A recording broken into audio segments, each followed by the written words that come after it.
Testing, testing, 1, 2, 3. Testing, testing, 1, 2, 3. Let me know if you guys can hear me in the chat. Let your boy know.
A woman never belongs to you. It's just your turn. You lost your edge, she lost attraction for you. That's how it works. What'd you think she was gonna do? Tell you she cheated? Men cannot afford to get complacent in relationships. Get your fat ass off the couch, start lifting weights, and learn game. You're welcome. And now your man, Donovan Sharp. What's up, guys? It's your man, Donovan Sharp, and welcome to the 1235th edition of TSR Live, your daily dose of toxic masculinity, misogyny, and small dick energy. It is Friday, May 8th of 2026. It is good to have you guys in today. As always, we are streaming live across multiple platforms. So however you're watching, wherever you're watching from, thank you for making the Sharp Reality Live a part of your day. Quick announcements before we get started here. First and foremost, make sure you like the video, guys. Like the video, like the video. It is the most important metric that YouTube uses to determine the video's place in the algorithm. Also, if you regularly like the live stream, you are far more likely to get push notifications when I go live and when I release videos. So if you want to help the show and make sure you get notifications when I start a live stream or when I drop a video, hitting that like button will help immensely. Also, make sure you hit that notification bell for good measure. Pardon me. Also, make sure you share this video with anyone who pees standing up, anyone with a Y chromosome.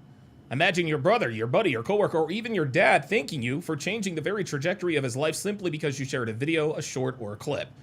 And remember, guys, there's no need to accompany the sharing of any of my videos with some sort of long explanation as to why they should or need to watch it.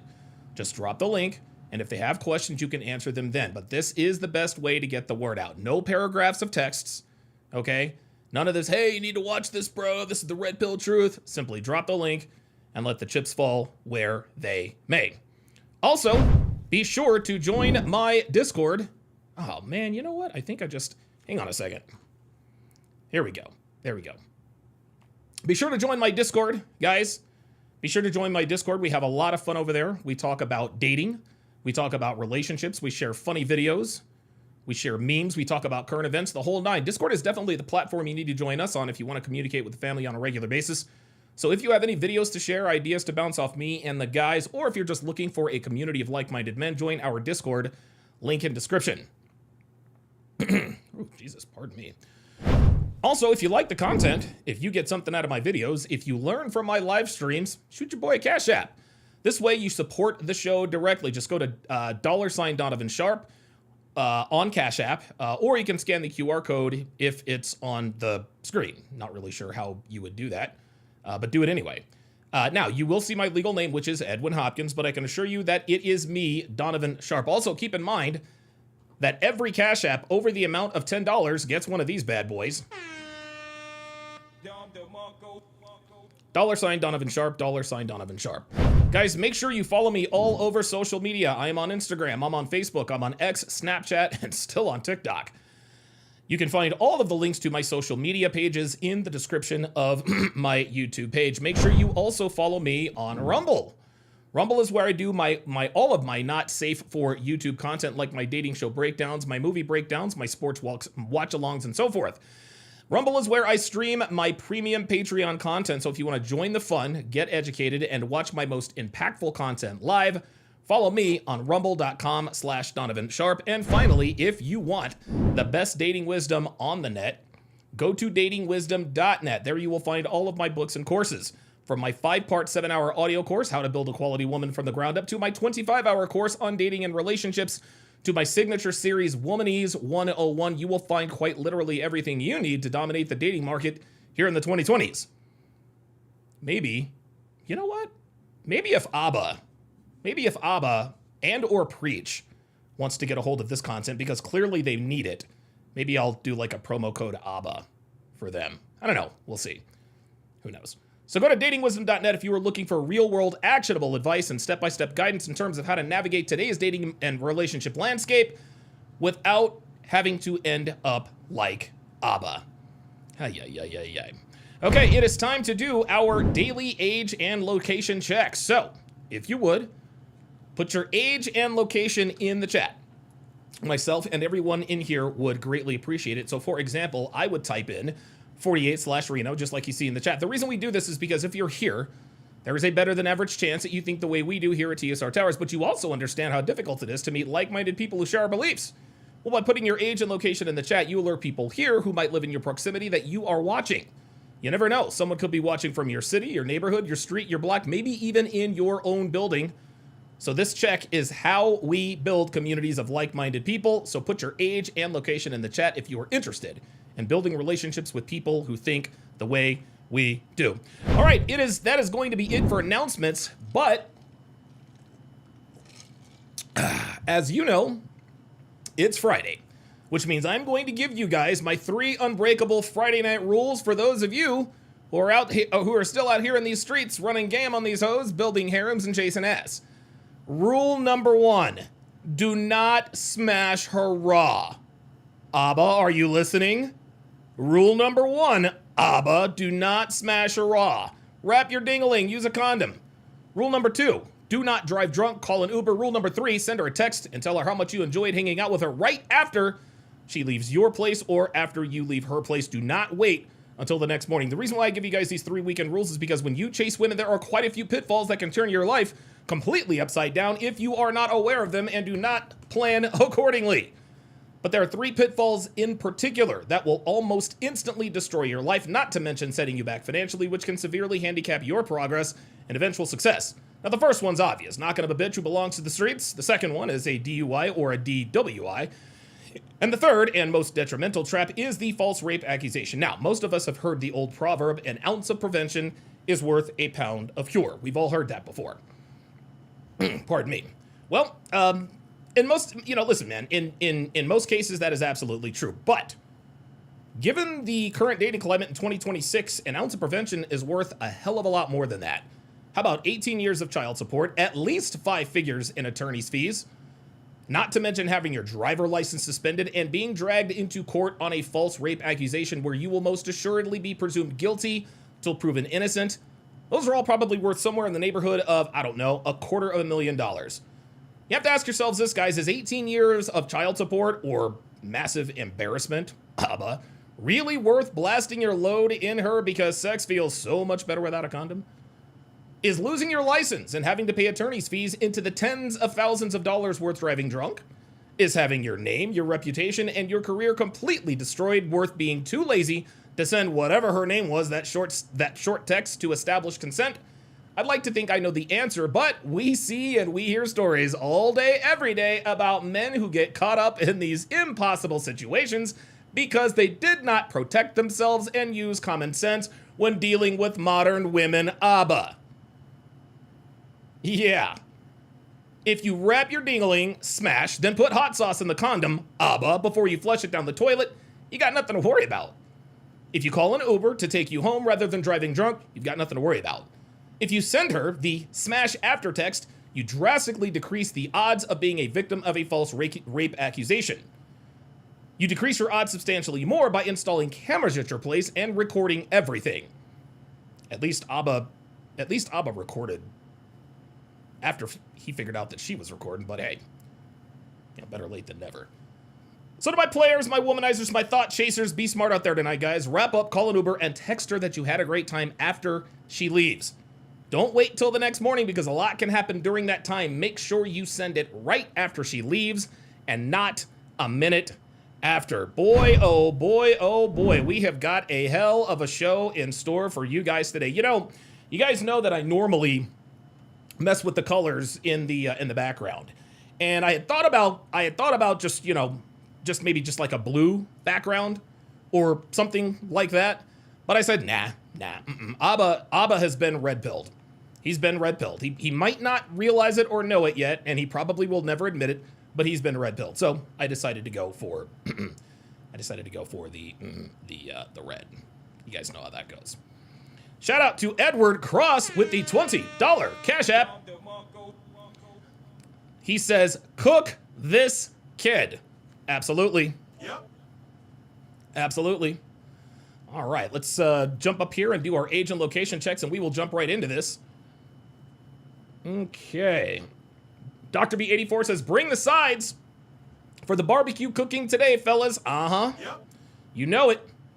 You know it. Dr. Who Design says, I started watching Myron's video this morning, but then I thought, I'll just wait and see the DS version whenever he streams. This is going to be a good one. Yeah, dude, Myron absolutely cooked. Jesus Christ. Ay. Dr. B84 says, ABBA is getting his bitch ass cooked on YouTube. There are a lot of videos about this already. Well, listen, I'm not surprised, right?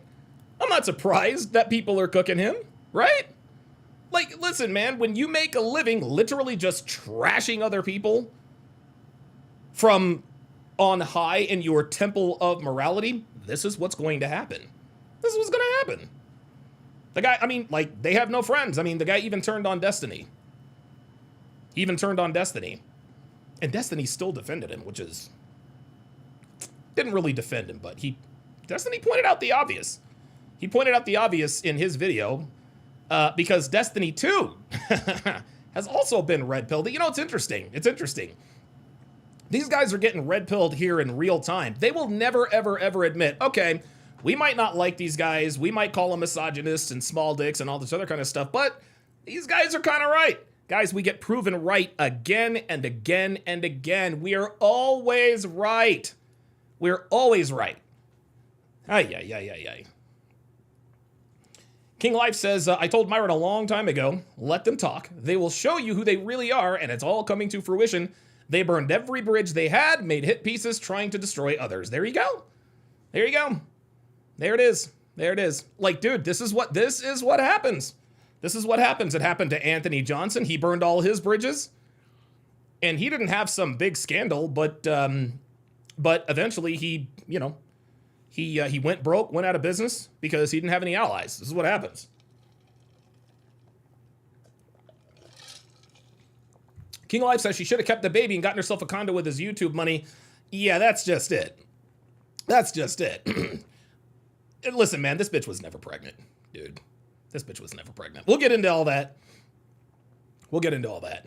Jerry Raven with the $5 super chat says, refresh my memory, didn't Abba crucify Fresh for a similar situation last year? Yep. Yes, he did. Yes, he did. Ken Rose with the $2 super chat. Good stuff. Church Gaming GG says, I can't stay, but came to give my guy his flowers. Appreciate that. Saber89, welcome to Chat Privilege. I'm sorry. Member for 19 months says, what's up, Sharp? How's it been? It's been good. It's been very, very good. Very, very, very, very good. Hassan says, first time in months I got a notification. Yeah. This is just, and I don't live stream that much at this time because I'm going through some pretty serious personal stuff. But I mean, dude, this can't, like, I can't. This topic deserves more than a 18 to 20 minute video, I don't think. All right, guys, let's go through our age and location check. See where you guys are all at. Dre Raven, shout out to you. Checking in from Tucson. There we go. Checking in for, oh, wait a minute. I lost my place. Checking in from, there it is. Very good. Doctor Who Designs, watching from Athens, Greece. Red One, watching from San Jose. Jethro, checking in from Iowa. Squad 1981, watching from Columbus, Ohio. Oh, that's right. Kellen Moore is the head coach of the Saints now. Damn. Rita, watching from DC.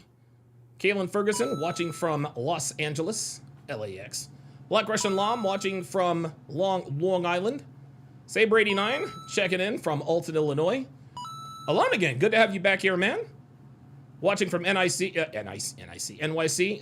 Listen, Alon again, how's your gym regimen going, man? How's your gym regimen going, number one, Alone again? And number two, have you started developing a skill that allows you to work remotely so you can get the fuck out of the United States? Hopefully you've started doing that. 3 strips, checking in from Murfreesboro, Tennessee. Dio in the chat, watching from Atlanta. Aaron the Moses, the one, watching from LA. JD Cruz from right down the road in Sacramento. Appreciate that. Darkside 5150 has gifted a Donovan Sharp membership at Lambo Daniels to welcome him to the family. Appreciate that. Appreciate that. We've got a Dominicano Conyo? Is that how you say that? Thanks for watching from Wisconsin. Dr. B84 with the $100 super chat. This is time for some good old TSR barbecue cooking in this bitch. Contribution for the Wagyu steaks and lobster mac and cheese on the side. Bro, do not get me started. Don't get me started on some lobster mac and cheese.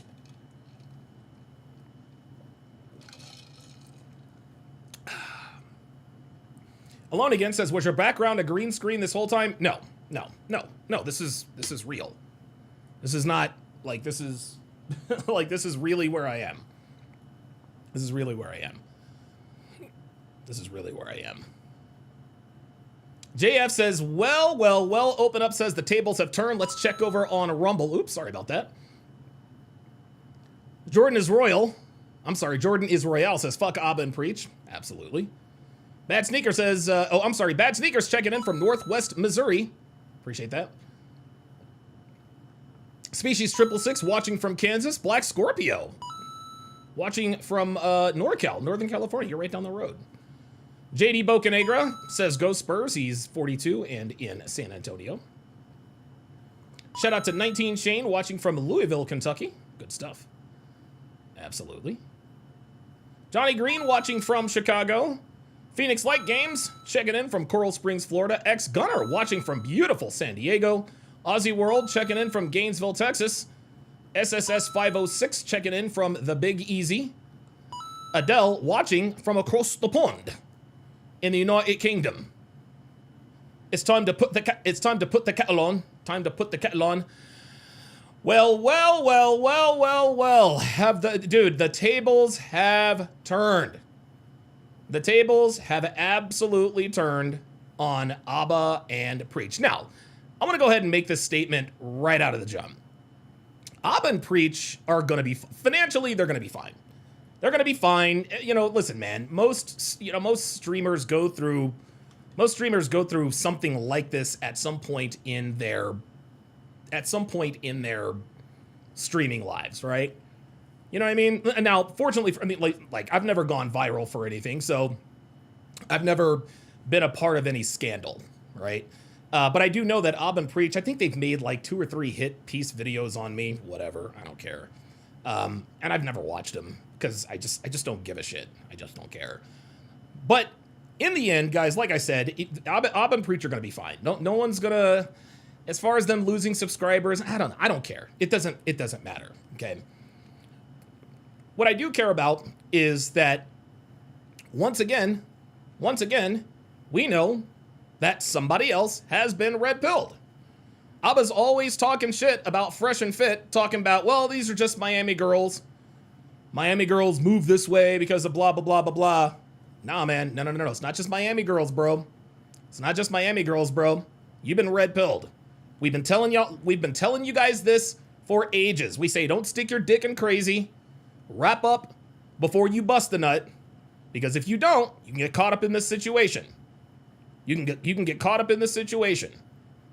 Now, we are definitely going to react to Libby's videos or video, and I imagine that there's probably going to be more following up. We are also going to listen to.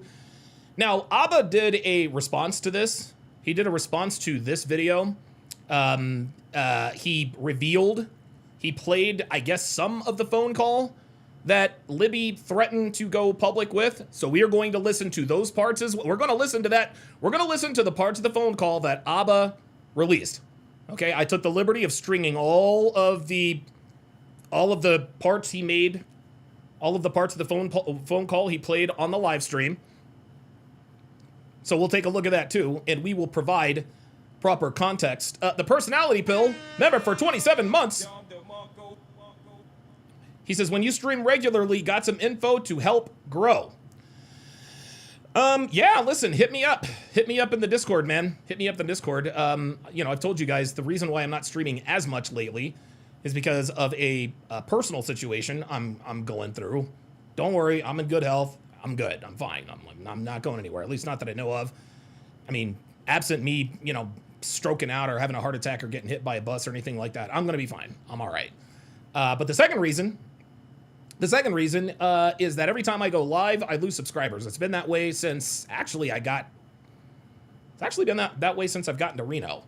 It's actually been that way since I've moved out here to Reno, which, by the way, we're coming up on our 2-year anniversary.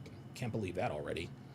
But yeah, those are the reasons. Those are the 2 main reasons why I don't really live stream as much as I would like to, because I still want to grow, right? But like I said, we are going to react to all of this stuff. Pac-Man says you got to watch them though; they're hilarious videos. I just don't care, dude. I don't care. I really don't care. I mean, I could not care less what they say about me. And the funny thing is, man, is Abba and Preach are, anytime they talk about me, they like to talk shit about my girl. They like to talk shit about my wife, Devin. And the reason why they talk shit about Devin all the time is because they don't have a Devin. This is why Anthony Johnson, this is why he tried to go after Devin again and again and again. Devin this, Devin that. Devin's a single mom. Devin's fat, blah, blah, blah, blah, blah. None of that's true. But I remember I had Coach EO on one time, and he says, you want to know why Anthony can't stop talking about your girl? Because he's envious of your relationship. Guys, other than Rollo Tomasi and maybe some other guys, I'm the only dude who has, I've been with Devin since the beginning of my whole manosphere thing. I'm the only guy that I know of who has a semi-public relationship with a woman who is, well, still in a relationship with me. Right? We got our 10-year anniversary coming up.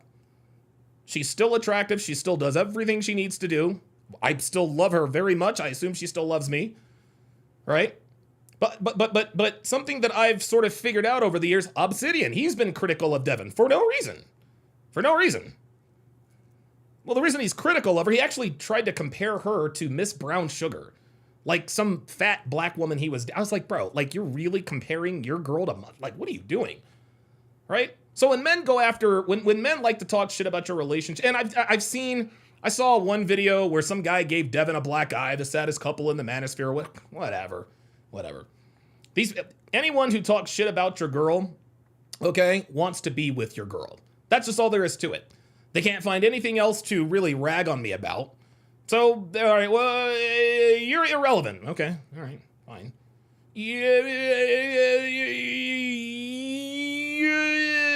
Your girl's ugly. Okay, that's fine. That's what you want to think. That's what you want to think. You know, that goes.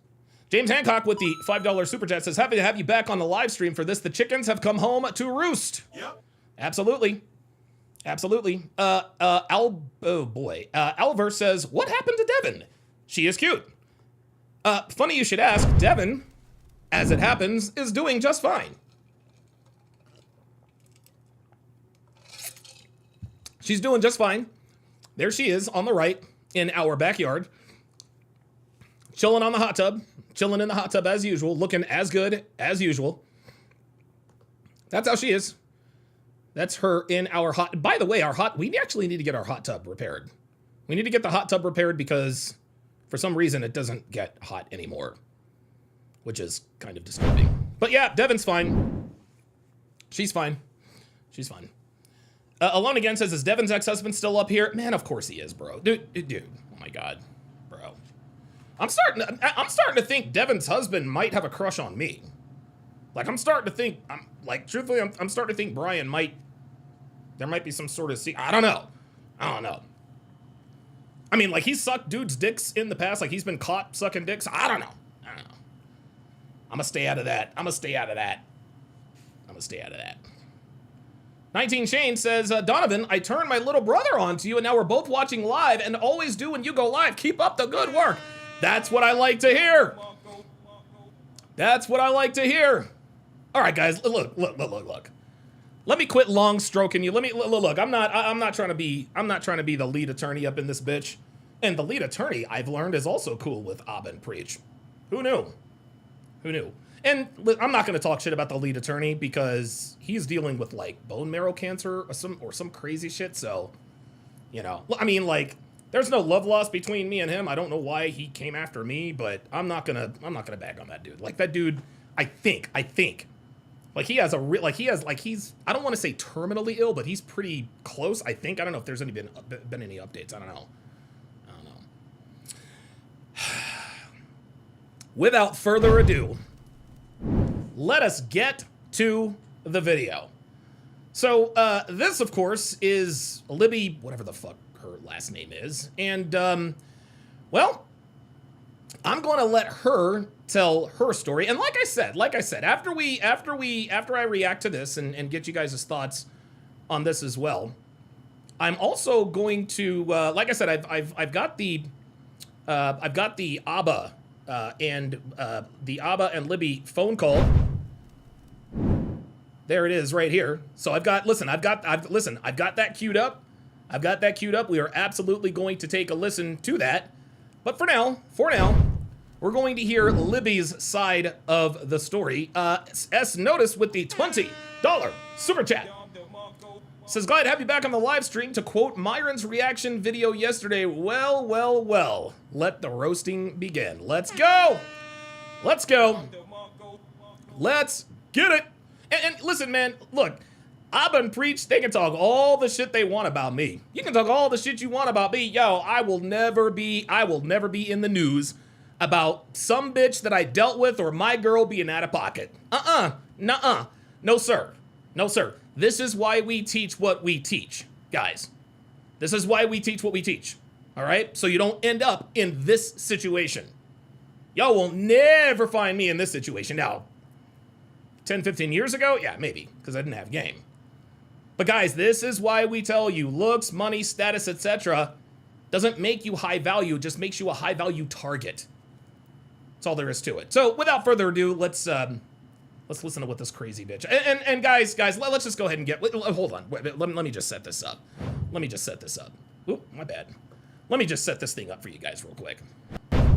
I want you guys. I want to be crystal clear here. I want to be crystal clear here. This bitch is absolutely fucking crazy. This bitch is absolutely fucking crazy. She's crazy. She had nefarious intentions from the start. Like it is obvious this was a money play. This was a clout chasing play. So if you guys expect me to come in here and big ups this girl and, you know, no, I'm not taking this bitch's side. No. This bitch is fucking crazy. This bitch is absolutely fucking crazy. She's diabolical. She's manipulative. She's all that stuff. But again, this is why we teach you guys what we teach you guys. And Ab and Preach, they like to poo-poo. They like to poo-poo us all the time. Oh, those guys don't know what they're doing. They don't know women. It's just Miami hoes. Well. Looks like you ran up on a bitch who plays the game better than you. Let's get it. Hi, my name is Libby. Okay, let's go ahead and just let me go ahead and just and stop the video. I have to address this. What you guys gotta understand, man, is that every man at some point, to some degree, goes through something like this with a woman. But if you're going to, how can I put this? If you're gonna be involved in a scandal, she better be fucking hot. She better be fucking hot, man. If you're going through some sort of paternity, something or other, she better be fucking hot. She better be hot. She absolutely better be hot. Listen, man, listen. Fresh, he went through the same thing. Fresh got caught slipping. Daisy Chen, we all know the story. But at least she was attractive, right? At least she was attractive. This bitch is not really attractive. She's not attractive at all. She's not attractive at all. She looks like, and listen, she can't control that. It is what it is, but you can control what you stick your dick in. You can control what you stick your dick in. Yeah, Myron called her yesterday Sneeko with a wig. Sneeko with a wig. You know, I should have gotten pictures together to maybe put them together to see what their kid would look like. Dude, if you're gonna get caught up with a bitch, at least she should look good. This bitch is ugly. I will give her this. She does have nice hair. She does have really, really nice hair. Okay? This bitch is ugly as homemade sin. Oh, well, Ali the Great says what? She's fine. Oh, okay, well. Oh, damn. All right. Well, you know what? I'll tell you what. Maybe you guys don't share my scent. Let me start a poll. Is Sneeka sexually attractive? Because I mean, listen, I don't know. Maybe it's me. I'm not really into Asian girls or whatever. You know what I'm saying? But yeah, you know, it is what it is, right? X Pac-Man X says DS is delusional, fam. Like dead ass delusional and corny. Okay, maybe, but you're in here, aren't you? You're in here, aren't you? Okay, I might be delusional and I might be corny. Nah, I'm not. I'm a man. I'm not delusional. Corny, maybe. I mean, listen to the way I talk, right? And if you think I'm delusional, that's fine, whatever. And corny, that's cool. Okay, but you're here. Thanks for watching. Thanks for engaging. And I was a girlfriend of Abba from Abba and Preach. We were together for 5 months and involved with each other for about 8 months total, but 5 months of that was a serious, committed relationship. I know when someone thinks 5 months, they think what can really happen in 5 months, but I think most would agree the first 5 months of a relationship can feel very intense and be filled with a lot of love. And oh my God, 5 months can be very intense and filled with a lot of love. Right off the bat, guys. I don't know how to describe a woman like this other than maybe like a stage 5 clinger. You guys ever seen The Wedding Singer? The Wedding Singer, Jesus fucking Christ. The Wedding Crashers. Oh my God, Jesus Christ. Sorry about that. My bad. I misspoke. Wedding Crashers. She's like a stage 5 clinger. Like, you can tell she's crazy. 5 months filled with love, and it was a what? Bitch, 5 months? 5 months is like 5 minutes. What are we doing? That means you can feel the opposite of that intensity if things are not aligning or if things are not compatible. I'm going to be talking about a pregnancy in which ABBA Yes, absolutely. Somebody actually just hold on.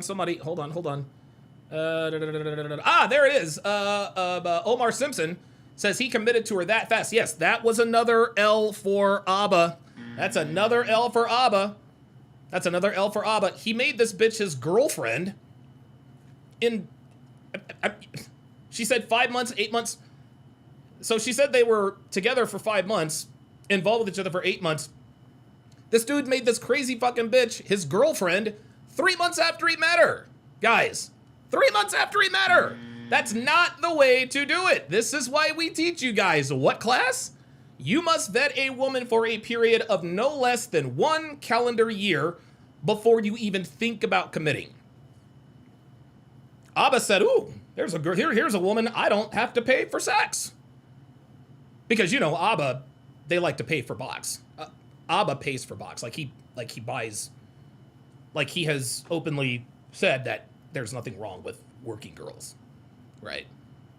If I want the sushi, I go to the sushi place. If I want sex, I go to the sex place. So Abba finally got a girl to have sex with him without having to pay her money. And he's like, you know what? I'm gonna put a ring on it. I'm gonna make this bitch my, well, maybe not put a ring on. I'm gonna make this bitch my girl. This is what tells you, again, that Abba is game goofy. He has no idea what he is doing with women. No clue. What are you doing making a woman your girlfriend 3 months into fucking her? What are you doing? Nope. Rashad Clark with the $20 super chat. He says, well. After all the trash talking from them, the tables have turned. Don't feel sorry for them one bit. They deserve what comes to them. Congrats on your 10-year anniversary, Donovan. Appreciate that. Appreciate that very, very much. James Hancock with the $2 super chat says, 5 months filling her with a lot of, quote, love. It was a lot of something. And I'm gonna tell you guys why we know this bitch was never pregnant. Ken Rose with the $5 Rumble Rant says, I'm surprised there isn't a class action defamation suit against Alina and Peach. All the deliberate misrepresentation, slanders, and betrayals against other YouTubers and influencers. I mean, you're right, Ken. It's just not worth it to me. It's just not worth it. Listen, it's how they make their living. Man. It's how they make their living. And one thing I will give Ab and Preach credit for, they were on the downswing. And they figured out after they visited Fresh and Fit, they're like, okay, you know how we can stay relevant and stay on top? We can just make an enemy out of Fresh and Fit. We'll never run out of content. And Fresh and Fit has literally put food on their table for the last, 3, 4, 5 years, something like that? It is what it is. So I give them credit for that. ultimately walked away from. And I'm going to be talking about the difficulties and the emotionally harmful interactions I've Here we go. Here it is. Emotionally harmful interactions. There we are. Anytime a bitch is talking about emotionally and it's funny how she stayed away from that buzzword, emotional abuse, because of course that's definitely nebulous. No, emotionally harmful. Oh my God, emotionally harmful. Sticks and stones, bitch. Relax. Danny Gonzalez has gifted one Donovan Sharp membership at Abe Martinez to welcome him, I assume, to the TSR family. At Abe Martinez to welcome him. Let me end this poll and see what you guys decided. ABBA. I want to acknowledge something up front, and that is I know exactly who I'm speaking about. I know exactly who ABBA is. ABBA is articulate. He is... Whoa, wait a minute.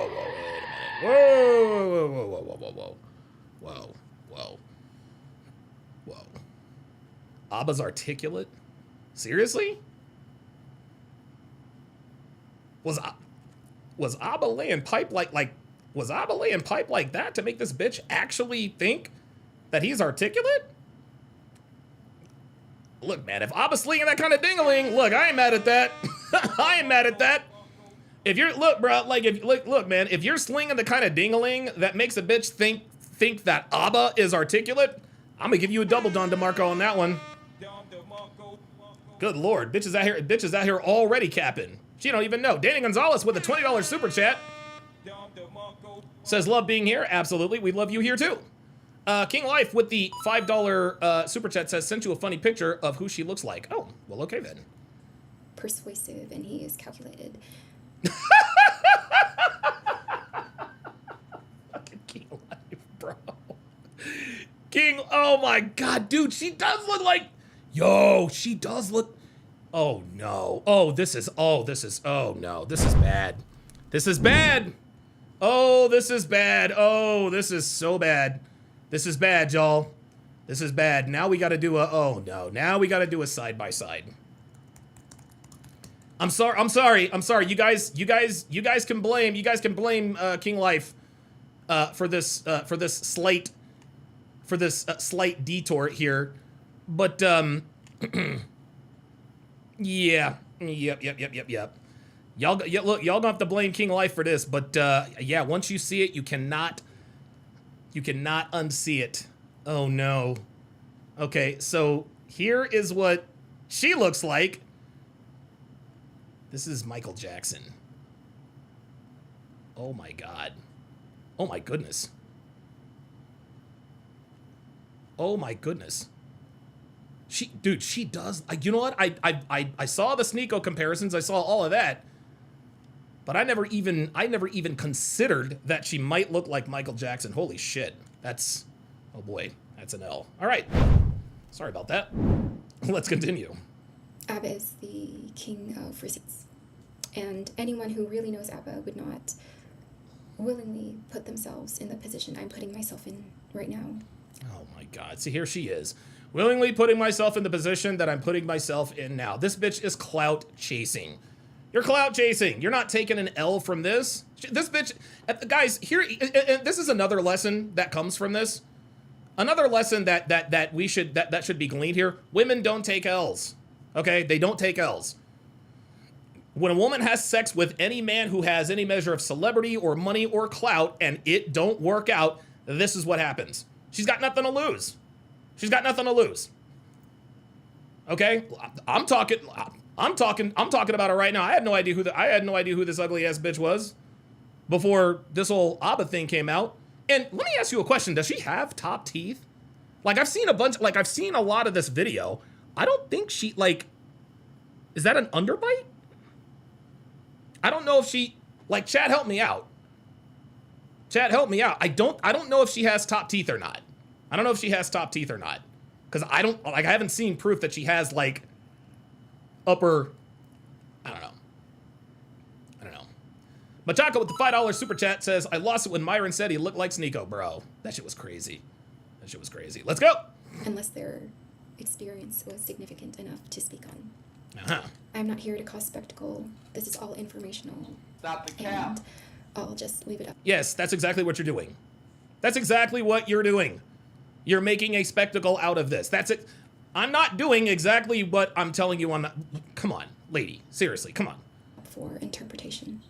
I met Abba July of 2025, last year. And it was really fun, and it was really interesting, and it was... I'd like to know how she met Abba.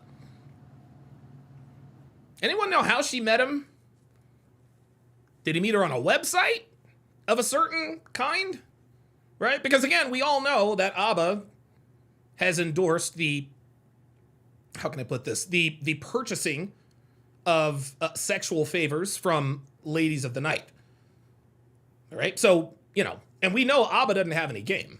We know he doesn't have any game. We know he knows nothing about women. So it stands to reason that maybe he met her on a website of a certain kind. I don't know.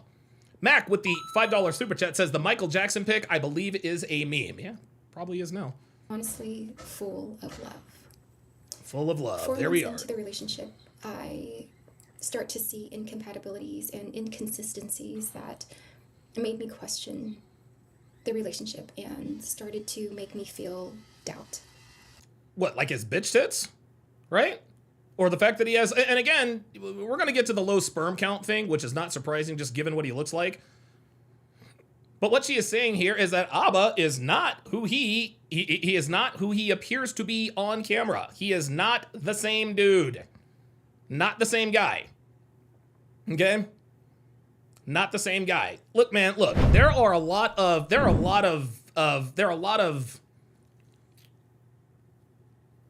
bad actors out there, for sure. Abba's 100% one of them. 100% one of them. Here this woman is telling us what we in this corner of the internet already knew about him.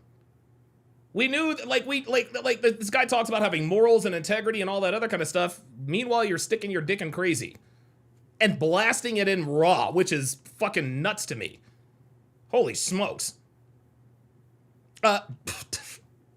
B84 with a $10 super chat. My man says, got a light-skinned friend, look like Michael Jackson. Damn.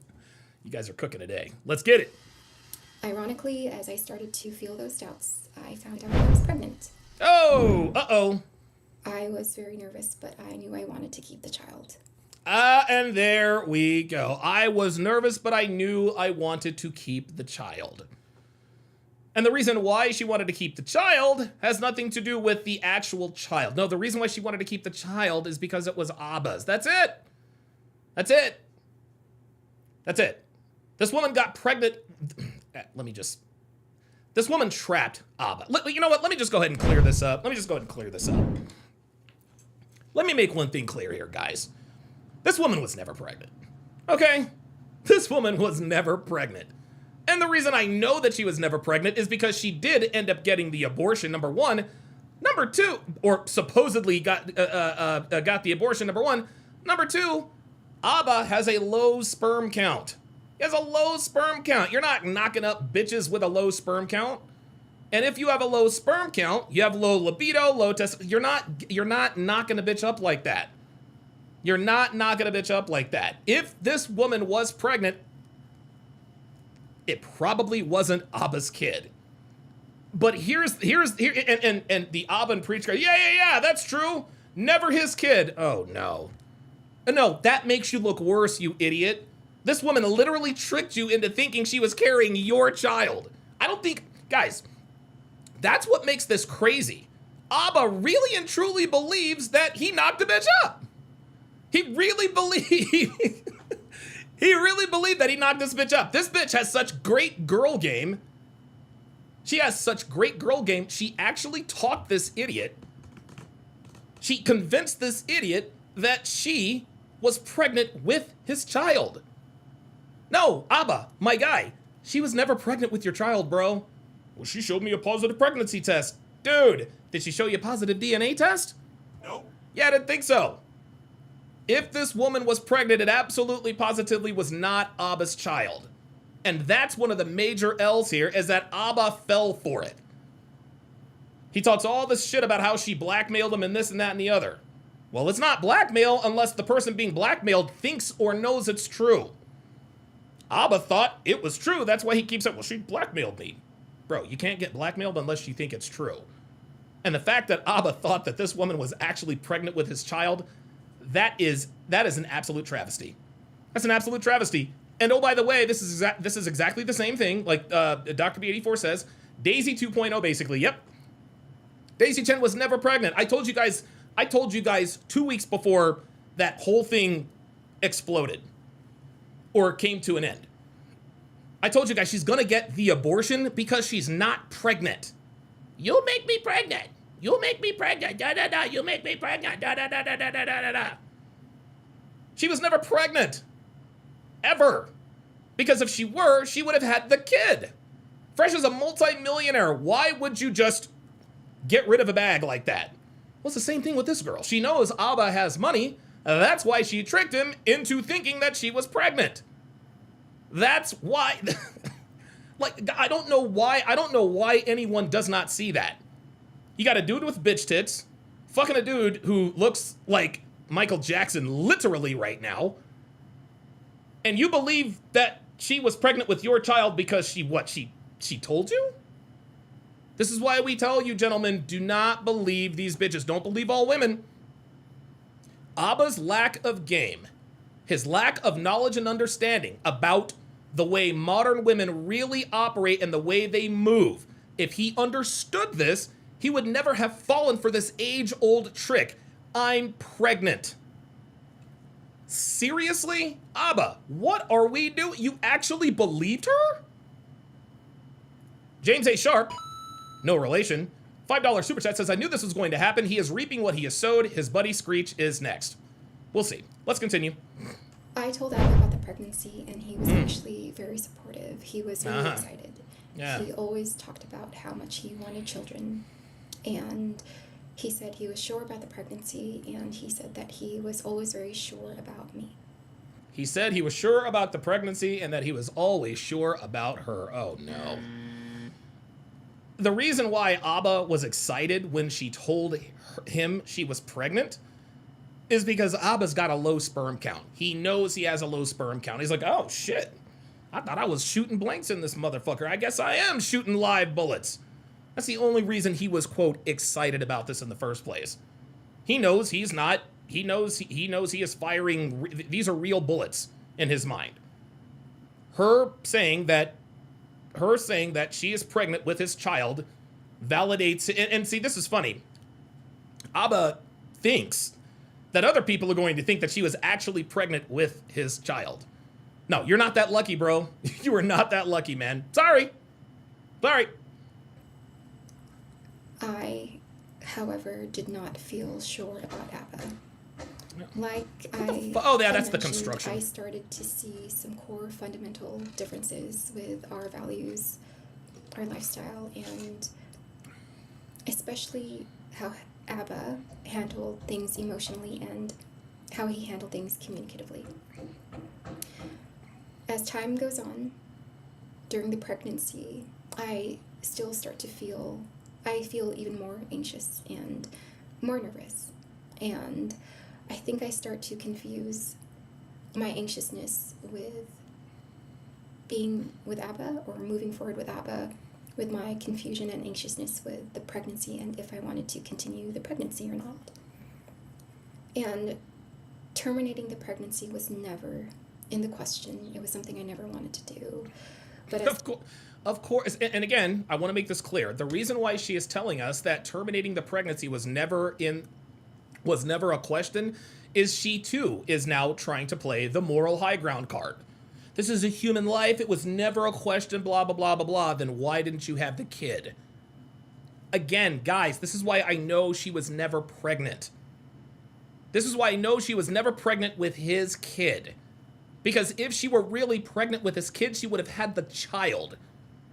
If you loved this man so much, you know he's got money, you know he's got influence, you know he's got a measure of celebrity, you having that kid gives you an instant bag. Girls are a lot of things. Stupid ain't one of them. If this girl really were pregnant, she would have had the kid. This is why we knew Daisy was never pregnant, because she got the abortion. No, the reason why she's telling us that it was never a question.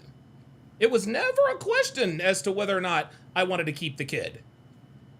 She wants us to think, again, that she is doing the moral thing. I wanted to have the kid because I loved him, and it's the right thing to do. No, cap. Stop the cap. No, you wanted to have the kid because you wanted the bag. time kept going in the relationship, I still felt like it was pretty rocky. And I talked to Abba and I said, maybe an abortion is something we should do, even if that isn't what I wanted at all. And wait, what did she say? Hold on a second. Hold up. Wait a minute. I didn't catch that part last time. I still felt like it was pretty rocky. Mm-hmm. And I talked to Abba and I said, maybe an abortion is something we should do, even if that isn't what I wanted at all. There it is. Abba was not happy with it. Abba was quite disappointed, and he tried to support the decision as much as he could, but you can tell. Okay, so let me get this straight. She said she was thinking about getting an... Wait a minute. He was Hold up. and I talked to Abba and I said maybe an abortion is. That's the thing. I can't decipher whether she said I talked to Abba and I said or and he said. Let me put up the captions because I can't understand it. Did she say it or did he say it? Talked to Abba and I said maybe an abortion is something we should do, even if that isn't what I wanted at all. And even if that isn't what I wanted at all. So now I'm a little bit confused as to who mentioned the abortion first. And Abba was not happy with it. Abba was quite disappointed, and he tried to support the decision as much as he could, but you can tell that he was struggling with it a little bit. We make our first appointment for the abortion. Let me just go ahead and let me go ahead and stop it right here. Let's assume that she really was pregnant. And guys, I want you to understand this loud and clear. There's nothing funny about this at all. And this is where Abba really takes the L. If a woman if you get a woman pregnant and either you or her mentions abortion and she does not immediately shut the conversation down, that is an absolute L. That is the most evil. That is the most evil thing a woman can ever, well, one of the most evil things a woman can ever do in her life. To terminate a pregnancy, to unalive someone before they're born is diabolical.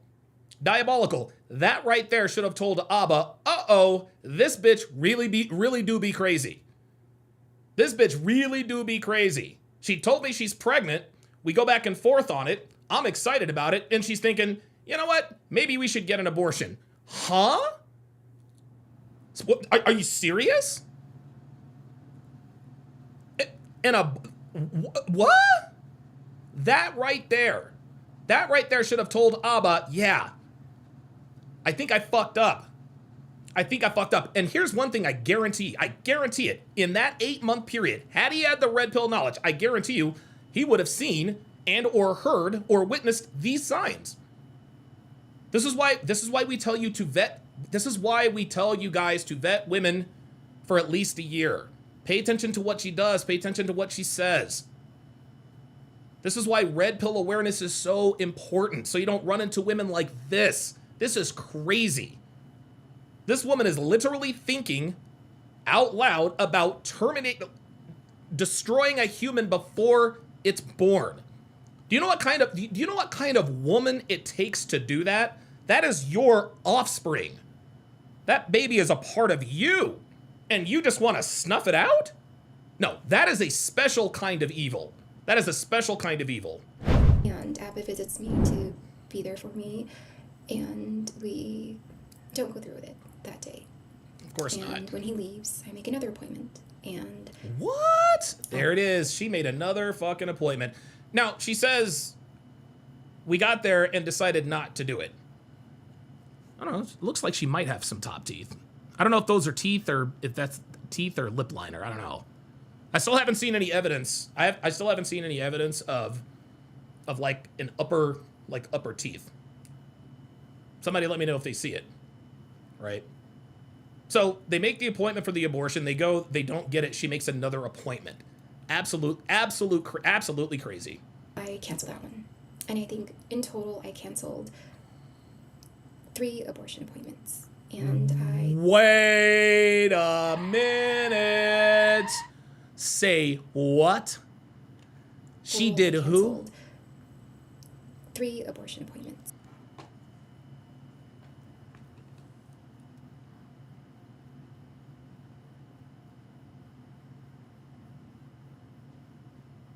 This bitch canceled 3 abortion appointments, which means she made 4 abortion appointments, guys. The first abortion appointment, she said she went with Abba. They didn't go through with it. Then she made 3 more and canceled them all.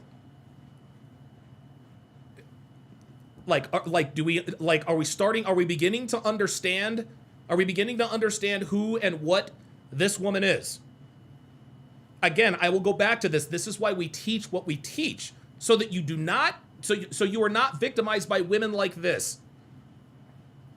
This woman not only, again, assuming she was pregnant, and I don't think that she was. I don't think she ever was. But assuming she's pregnant, this woman made 4 abortion appointments. 4 abortion appointments. Here's another question. Was there any evidence that she was actually pregnant? Like, you know, like this is something else that makes me think that she was never pregnant. She scheduled 4 abortion appointments and didn't get it done. Right?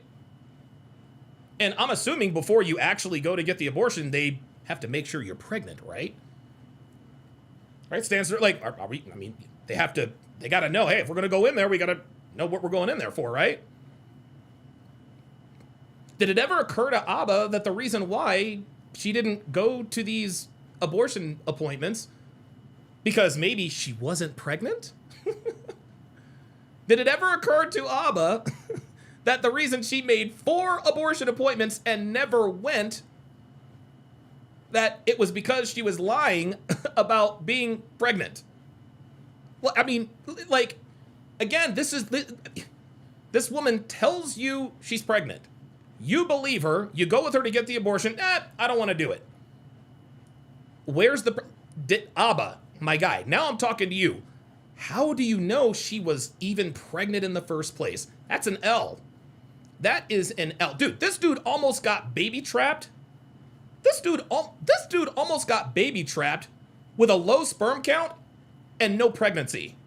And he wants to tell us that we don't know what the fuck we're talking about? Ay, ay, ay. And I think, you know, maybe I should give it more time and see if my feelings change. And so I set an appointment for after the trip I had planned to Montreal.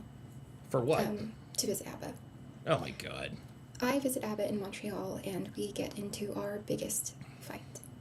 And this was a real turning point for me.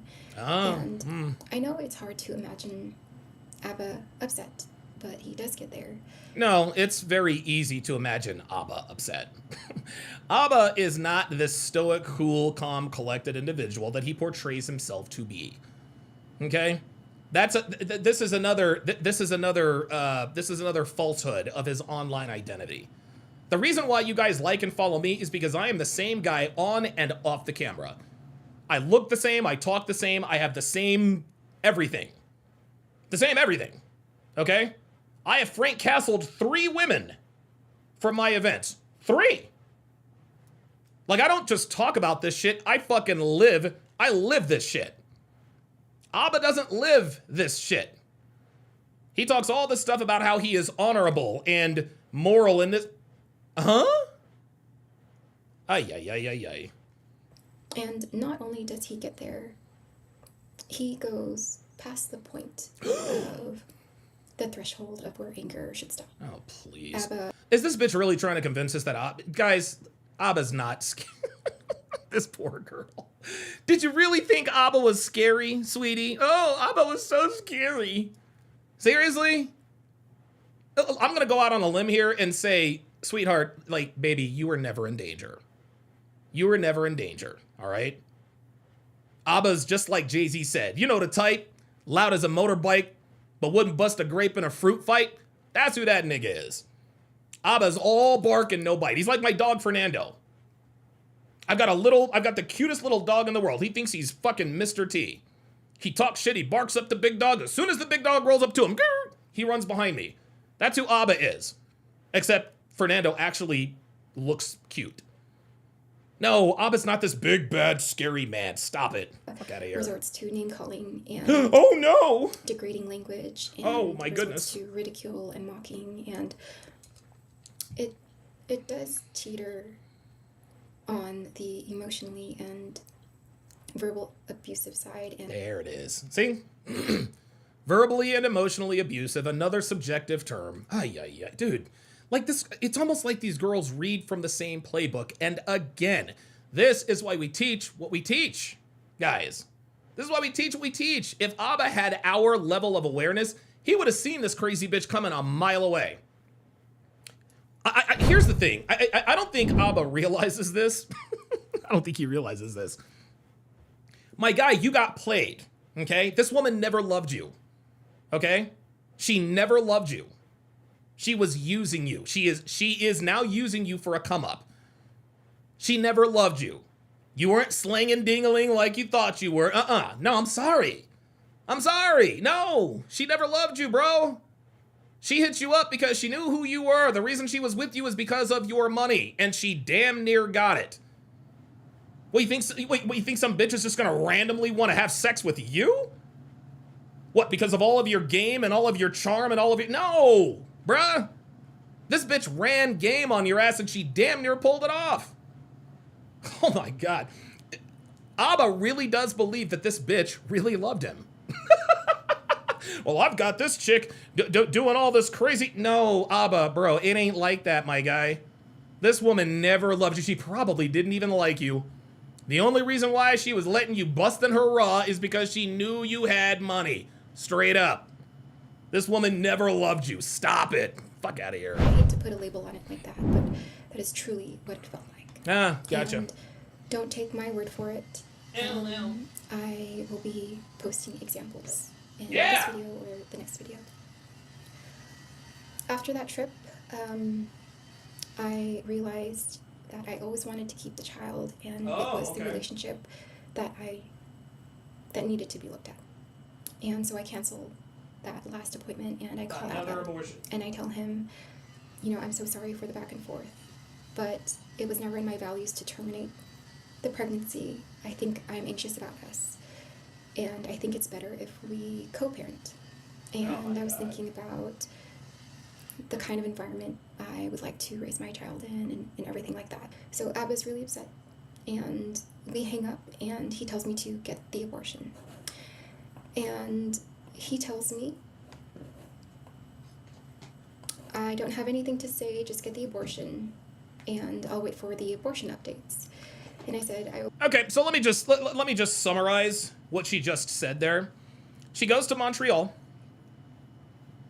They get in a fight. I don't know what the fuck the fight was about. She's like, oh, really? Oh, you're gonna talk shit to me? Fuck it, I'm having the baby.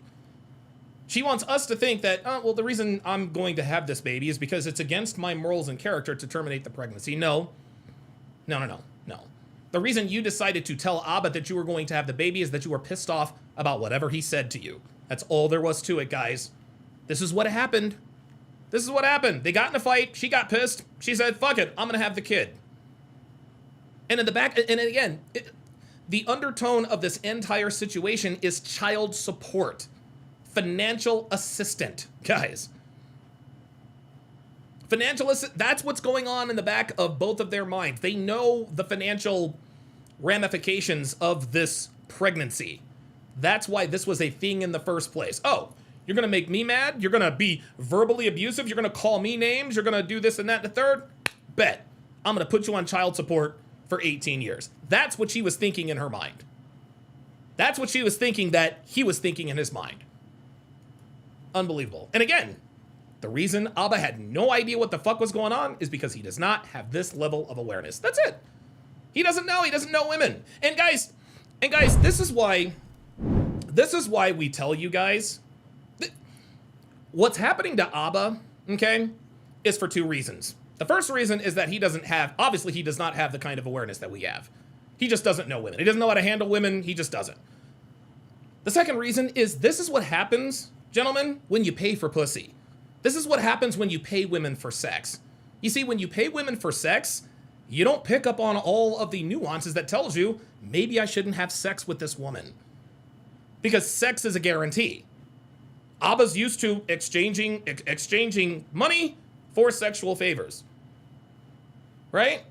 Abba never learned how to be attractive to women. He never learned game.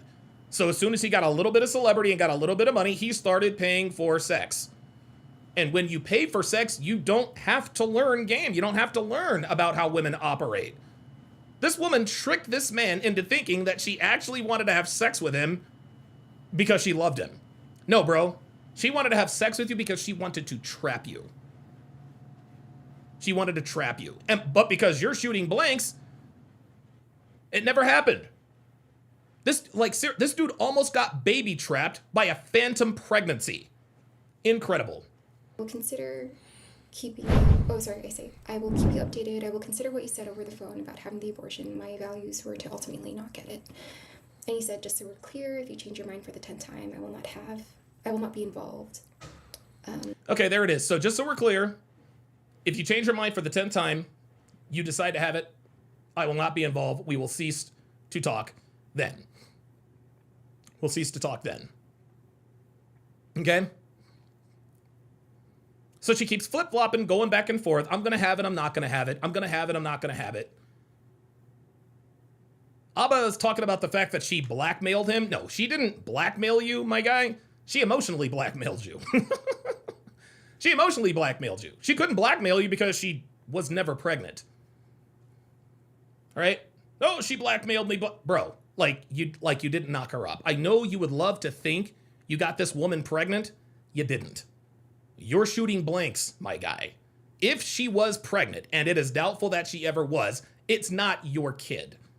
No, you allowed this woman to emotionally blackmail you by making you think that she was actually blackmailing you. And again, it's not blackmail unless the person being blackmailed thinks it's true. This girl ran airtight manipulation game on this dude, and he fell for it. He fell for it hook, line, and sinker. This didn't even have to happen. And then I kind of snap back a little bit, and I'm like, then don't be. And then he blocks me. And he blocks me for an entire day. And I'm so sorry for the construction in the background. I have to make sure to speak loud. Sorry about that. I said, hey, I need to talk to you about the baby. I'm still blocked. And I tell my cousin to... I need to talk to you about the baby. I'm still blocked. No, the reason why you want to talk to him about the baby is because you're trying to make him think that you're trying to get paid. That's what this is. He thought this was...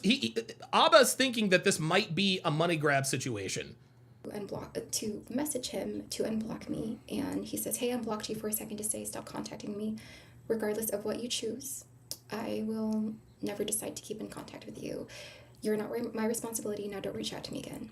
And then if you guys are reading this, I'll mention what's going on here in a minute. But I said, why?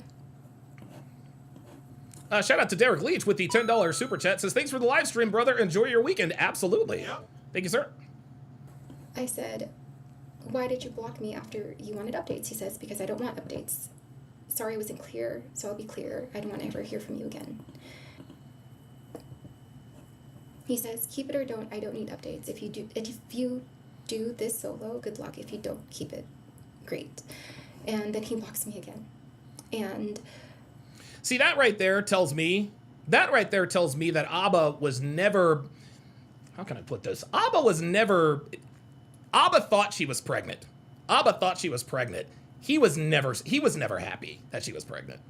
He was never happy about that. Abba's plan was he was probably thinking, you know what, I'll go along to get along, and then I'll sort of drop the abortion thing. Like, come on, man. Like seriously? You're gonna make us think that you really wanted the kid and that you're excited. Now all of a sudden, you figure out the bitch is crazy. Now all of a sudden you don't want the child?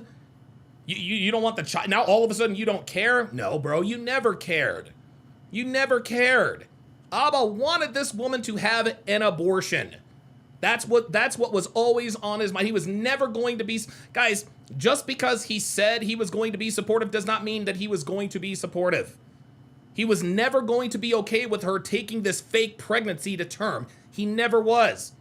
He was looking for a reason to do exactly what he did, I'm going to block you. If you have the kid or don't have it, I don't care. Do what you do, blah, blah, blah, blah, blah. That's all this was. He was just waiting on an excuse. I am so exhausted at this point on how Abba sure handles conflict and how he resorts to shutting down and avoidance and stonewalling, and especially at a time that is very critical and sensitive. I just want to show you this. So this kind of will show you an example of Abba's volatility a little bit. I think... that's a volatility, baby. Volatility. Within the span of... Yeah, Spin Rush RC says because she was tripping. Yeah, dude. Again, let's just make it crystal fucking clear. There is no good guy or bad guy. There is no good guy and bad guy. Both of these people are trash humans. They're both trash humans. They both want us to think that they wanted to have the kid. No, neither one of them wanted the kid. Abba never wanted to have this kid with her. Number one. Number two, she was never pregnant. Okay? And number three, she also wanted the abortion. Like, neither one of these ever wanted to have this kid. Yet here they are. It's against my values to get an abortion, and I'm going to be supportive. Stop it. Stop it. 4 months of our relationship, I think I was blocked like 100 times. And gee, I wonder why. See, and this is funny. She thinks that, oh my God, she thinks she's going to garner sympathy from us. Well, in 4 months, I think I may have been blocked 100 times. Sweetie, would you like to tell us why he blocked you 100 times? Huh? And here's another thing. If you block a bitch, think about it this way. If you block a bitch, right, and I'm assuming this is before, some of this blocking was before she got pregnant, right? If you find yourself having to block and unblock a bitch 100 times in 4 months, maybe you should stop fucking her, right? This is why we know, guys, this is why we know Abba does not understand women. This is why we know he has no game. This is why we know he does not have abundance. This is why he buys girls. Because he can't, he does not know how to handle women. He discovered, holy shit, this bitch is crazy, but nobody else wants to have sex with me without me having to pay for it. That's why he kept unblocking her, guys. Is it all starting to make sense? Let's rewind that. Let's just do some math here. And stonewalling, and especially at a time that is very critical and sensitive. I just want to show you this. So this kind of will show you an example of Abba's volatility a little bit. I think, oh my God, within the span of 4 months of our relationship, I think I was blocked like 100 times. In a span of 4 months in our relationship, I think I was blocked about 100 times. Okay? Let's do some math here. She said that they had started fucking seeing each other 8 months. 8 months total. 5 months, he commits to her in month 4. After 3 months, he decides, okay, let's be boyfriend and girlfriend. So now we're dealing with 5 months. She just said in the 4 months of our relationship, I must have been blocked 100 times. So this man had been blocking you. And this is why we know this was a trap, guys. This is why we know this is a trap. Guys, and dude, you know what? You know what I'm going to do? I'm going to show you guys exactly what happened. Oh, I cannot believe he didn't see this. Give me a second. I was in a situation, because I'm going to tell you what. Oh, crap. I should have had this ready. Here's what I think happened. I think Abba broke up. I think he broke up with Sneeka, or whatever the fuck, Libby. I think he broke up with her, and that's why she told him that she was pregnant. That's why she told him that she was pregnant. Because he dumped her, he broke up with her. And the reason we know that is because she just told us he blocked me 100 times. So at some point, he figured out, this bitch is crazy. He probably tried to break up with her, probably blocked her, and then she said, you know what? I'm going to throw in the nuclear bomb. I'm going to tell this dude I'm pregnant. I think that's what happened. I really do believe that's what happened. So while I'm looking for that... Oh, wait a minute. Oops, sorry about that. Hang on a second. Sorry about that, y'all. There we go. My apologies. I'm gonna look for the video that tells you about a situation I had like this. And I typed in the word block in my search history for my messages. And the first time he blocked me was in August 7th, the beginning of August, and I think we met in the middle of July. And this was just 3 weeks after we met. And so then he blocks me again at the end of August, and then a few times in September, and then October and November and December. And anytime that you see the word blocked on my end, I'm just telling him, like, hey, can you unblock me? You still have me blocked. Fucking psychopath. Yo, this bitch is psycho. This chick is absolutely crazy. Look at this. I blocked your email? Bitch, you're emailing this dude? Oh my God. Yeah, guys, this is why you do not stick your dick in crazy. Mike the Ninja with the $5 Rumble rant says, link to a highlighted comment by self-proclaimed witch sex worker named Azaria the Amazon. She mentions Daisy Chen. Libby responded. I might check that out. Legend said with the $5 super chat says, whether she is lying or telling the truth, terminating the pregnancy and or lying about it proves she has no morals either way. Exactly. Exactly. Exactly. And the thing is like, I don't really have to come on here and cook Abba. I mean, like at this point, like I don't have to cook him. Like he's cooking himself. He's showing his ignorance with women. But what I was saying before is this woman, what this woman did is the same thing that Daisy Chen did with Fresh. It's the same thing that Daisy Chen did with Fresh when he tried to end the relationship with her. She says, you make me pregnant. You make me pregnant. So just so you guys can understand where I'm coming from in terms of what her motivations were to tell Abba that she was pregnant, I'm going to show you guys a cartoon version of what I went through. Listen and learn. Oh, sorry. Like, honestly, I thought I was going to jail. This was the reality. I knew that I was probably not going home that night. I was going to spend 72 hours in Clark County lockup. So, long story short, here's what happened. So I've been seeing this girl on and off for about 6 months. The last 2 months, we were seeing each other pretty regularly. And so we would see each other every weekend. And dude, it was great fun. It was absolutely great fun. We didn't have to go anywhere. Sometimes we'd order in. Dude, she actually made jalapeno poppers at my place. It was a good time. Well, I had added 2 new girls to my roster. And so what I was going to do is I was going to sort of gently just sort of fade out of her life, just little by little. So what I did, here's what I was going to do.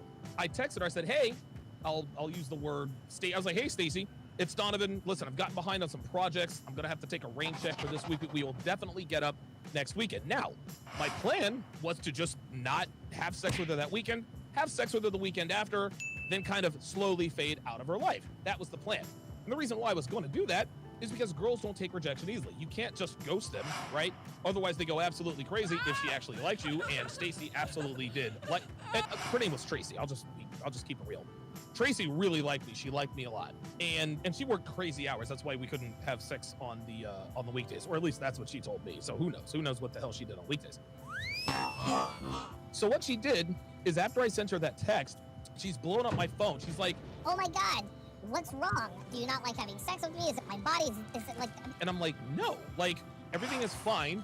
I just need to take this weekend off to get caught up on some projects. Of course, I was lying, but that was the story I gave her. She doesn't know. Maybe 15, 20 minutes goes by. She calls me up and tells me, "Donovan, I'm pregnant." Uh-oh.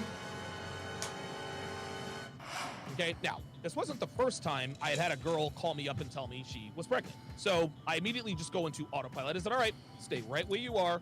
I'm coming over, which is exactly what she wanted. So I go to the CVS and I bought 2 pregnancy tests. $30 each, clear, blue, easy. Do not get a pregnancy test at the dollar store, guys. Spend the money to be absolutely sure. So I said, all right. So I drive over to her place. I walk right in. She looked very happy to see me. I didn't touch her. Said, I held up the pregnancy test right in front of her. I said, go to the bathroom and take this test right now. Dude, she was like a deer in the headlights. But she had to comply because if she didn't, her whole plan blows right up. So she goes to the bathroom and I watched the urine come from her true story right onto the stick, as clear as day, negative. Right? So at that point, I said, no. I was very calm. I said, Tracy, stay where you are. You're going to take another test. She's like, I just peed. I said, you're going to stay right there. You're going to take another pregnancy test. She's like, why are you doing this? Then I raised my voice. I said, stay there until you piss. You're going to take that second pregnancy test. So for about 15 minutes, we're just standing there in awkward silence. Every time she tried to speak, I just, no, don't say a word unless I see you piss a plus sign. 15, 20 minutes later, she pees on the stick. It is negative. So at that point, I don't even say it's been real. I turn around and I'm out the door. The whole time she's like, Please, Donovan, don't leave. I love you. blah, blah, blah, blah, blah. And I was like, oh my God.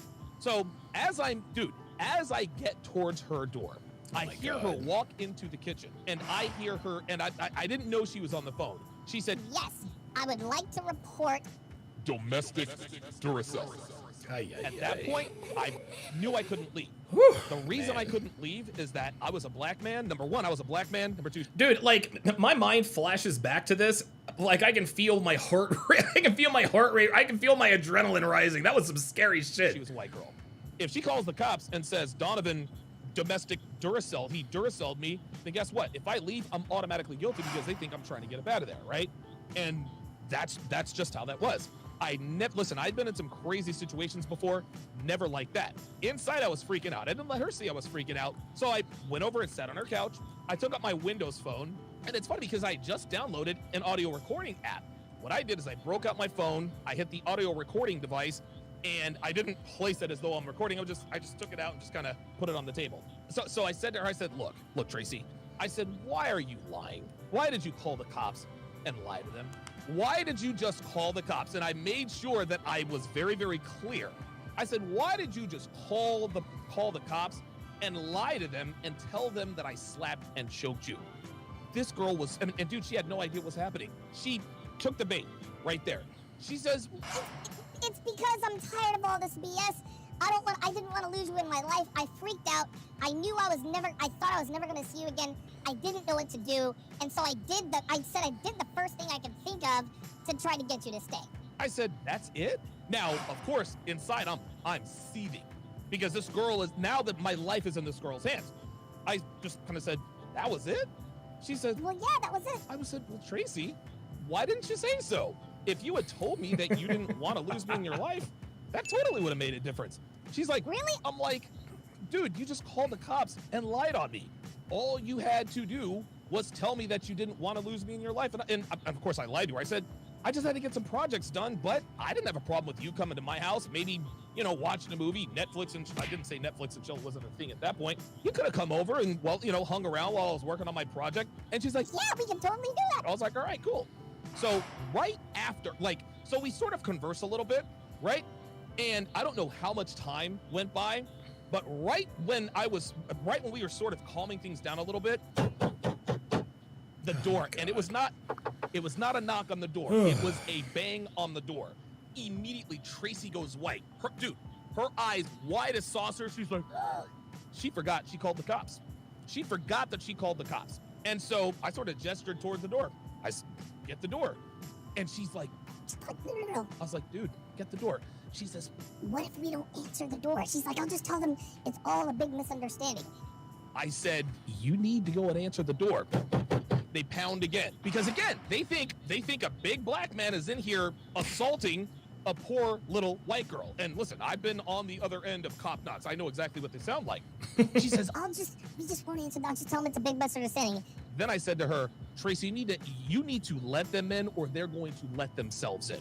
Like, that's what needs to happen. So she slowly goes over and she answers the door. There were two cops. There were these big burly dudes, right? These were some. There's domestic. Yo, these were some big fucking dudes. I mean, they weren't Brock Lesnar size, but oh my God, they were. Yeesh. Definitely not traffic cops. Duracell going on. They don't send female cops. They don't send small cops. No, these were two 6'3", 6'4", probably ex-military black ops, whatever. Basically enough to, kick me around if I tried to do anything stupid, right? They're not Brock Lesnar huge, but they were both larger than I was. And it was obvious why they were there. I didn't make any sudden moves. I just sat there on the couch as calmly and as coolly as possible because if I start yelling and calling her a liar, and this is BS, that automatically makes me look bad. I'm a large black tattooed man. I can't show any aggression, or that aggression is going to be construed by the cops as a threat. And if they have to subdue me, they're taking me in regardless. So I said, I'm just going to sit here and I'm just going to be totally cool. So of course, they go to her first. They're like, Okay, tell us what had happened. and so and it was funny because they asked her these questions. They were very leading questions. They asked her these questions in such a way that automatically made me sound guilty. Even still, her story sounded terrible. It would have been very hard to believe her, but she had to stick with what she told the operator was, I slapped her and choked her.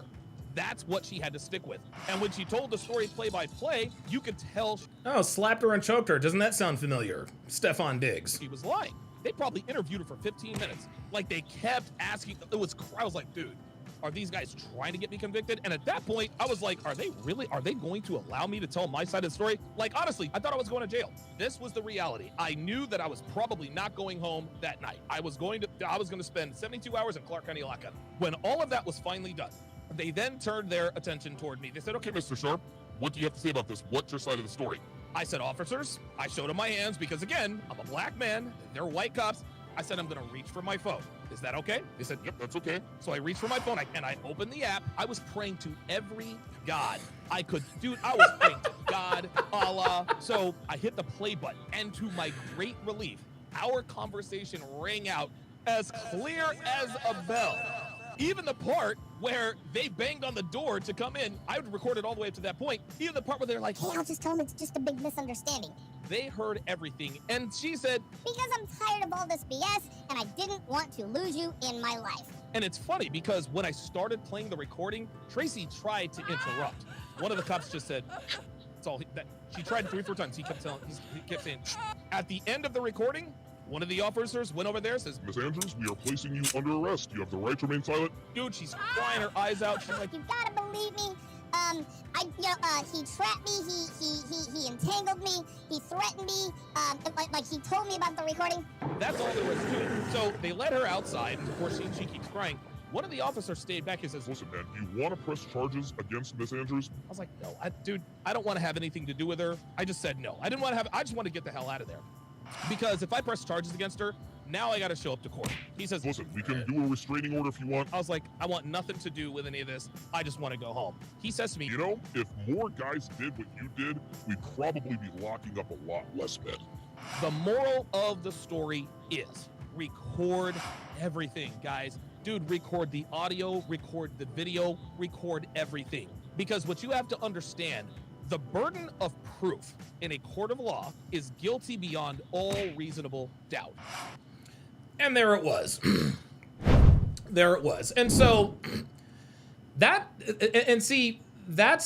are the kinds of stories, those are the kinds of situations that guys like myself have been in, to where we can tell you, hey, we lose. How the hell did this start all over again? Like, we lose all of our, we use our personal experiences to teach you guys.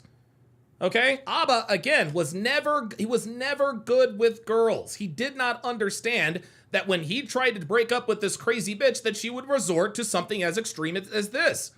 This is why he reacted so adversely, because he had no experience, no idea. Oh my God. I'll bet you when she told him he was pregnant, he probably believed her instantly. He probably didn't make her take a pregnancy test. He probably didn't demand a DNA test. She said, I'm pregnant, you make me pregnant. Click, block. That's probably what he did.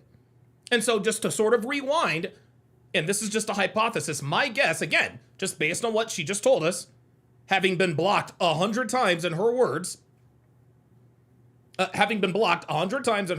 in 4 months of their relationship. So 4 out of the 5 months of their relationship, you're blocked 100 times. 100 times, that's like once a day for 2 months. That's like once a day for 3 months. She's probably exaggerating. But if he blocked her that many times, bro, what are you doing? And then he tried to break up with her? But again, this is what happens when you lack the requisite experience when handling women. He blocked her all these times. Then he probably tried to break up with her. That didn't go well. And the only thing she knew to do to keep him in her life was to tell him that she was pregnant. And it worked. It worked. That kind of thing only works on guys who do not have experience. This is why Daisy Chen's stuff was called into question immediately. Yes, Fresh made some missteps. Fresh got caught slipping. It is what it is. We all make mistakes. Okay? We all make mistakes. But Fresh never thought that bitch was really pregnant with his kid. He never thought that. She was not about to blackmail him. Because the fact that she was even pregnant, that was in question from the jump. My guess is that Abba probably didn't require any proof, no documentation, no nothing. The only proof that Abba had that this woman was pregnant was the fact that she told him that she was pregnant. And this, again, is why we teach what we teach, guys. Abba and Preach, for years, they keep telling us we're stupid, we don't know women, we're misogynists, they're this and they're that. This is what happens when you don't listen to guys like us. This nigga almost got. Incredible. Let's continue. To speak loud. Sorry about that. Wait a minute. I said, hey, I need to talk to you about the baby. I'm still blocked. And Hang on, let's see. he says, keep it or don't. I don't need updates. If you do, why? I said, why did you block me after you wanted updates? He says, because I don't want updates. Sorry I wasn't clear, so I'll be clear. I don't want to ever hear from you again. Oh, wait a minute. That's right. 7:35. Okay, so James says when everybody has a chance, go back and read the apps on the screensaver. 7:35. No, don't let me forget that. Let me see if we can find something. Apps on the... I don't see anything. Oh, here's proof of pregnancy. Move. Proof of pregnancy.move. What else is there? Have anything to say, just get the abortion. I will not be involved. I want to... I said, hey, for a second to say, stop contacting me. And then if you guys are reading this, I'll talk to, Okay, listen, if you guys can find it, I don't want to go on this. I'll mention what's going on here in a minute, but I said, why did you block me after you wanted updates? He says, because I don't want updates. Sorry I wasn't clear, so I'll be clear. I don't want to ever hear from you again. Here it is. Yep, see, I don't ever want to hear from you again. At this point, Abba's freaking out. He's freaking out. He doesn't know what to do. He's like, holy shit, I got this girl pregnant. Hopefully she goes away. That's what Abba was thinking. He was thinking, okay, maybe if I just block her, she'll go away. Bro, it don't work that way, man. Especially when you're a man who has the kind of influence and clout and notoriety that you do. Did you really think this bitch was just going to leave? No, bro. No, she was never going to leave. Because just like I told you guys in that video, girls do not take L's. Dude, Tracy and I were fuck buddies. We weren't even boyfriend and girlfriend, and the bitch told me she was pregnant. Incredible. He says, keep it or don't. I don't need updates. If you do this solo, good luck. If you don't, keep it. Great. And then he blocks me again. And I am so exhausted at this point on how he handles conflict and how he resorts to shutting down and avoidance and stonewalling, and especially at a time that is very critical and sensitive. I just want to show you. You know, it's interesting. I'm looking up here. The app she has open, this one is OBS. Guys, this bitch knew exactly what she was doing, guys. This bitch knew exactly what she was doing. This bitch literally saved everything. Guys, this is why we knew this was a hit job from the jump. This is why we knew. This is why we now know. This was her plan. This bitch saved everything. You don't save that much unless you know you're going to try to get something on the back end. You don't save all of that stuff if you don't think you're going to try to strong arm somebody or sharp angle somebody into a payday. That's what this was for. She set a trap and Abba stepped right into it. He took the bait. So this kind of will show you an example of Abba's volatility a little bit. I think here we go. Within the span of 4 months of our relationship, I think I was blocked like 100 times. Blocked like 100 times. And she says that as though that's going to make him look bad. And it does make him look bad, but bitch, it makes you look fucking crazy. The reason Abba looks bad is because he kept blocking her and unblocking her. And the reason why he was unblocking her is because he liked having sex with someone that he didn't have to pay to have sex with. That's the first reason. Or that's what makes him look bad. It makes her look bad because he had a reason to block you in the first place. Bitch, you are crazy. This woman is fucking psycho. Like, this is, oh my God. Oh my God. Oh my God. This is why you gotta vet these girls. Ask her about her past relationships. What's a relationship like with her father? Abba, do you know where this woman is from? Do you know what her family life is like? Do you know what her past is about? Because as crazy and diabolical as this woman is acting now, I guarantee you, and the signs were there for Abba, and he continued to ignore it. And the reason why we know the signs were there is because he blocked her 100 times in 4 months. Like, bro, the signs were there. She was showing you that she was fucking crazy. And you decided to hit it raw?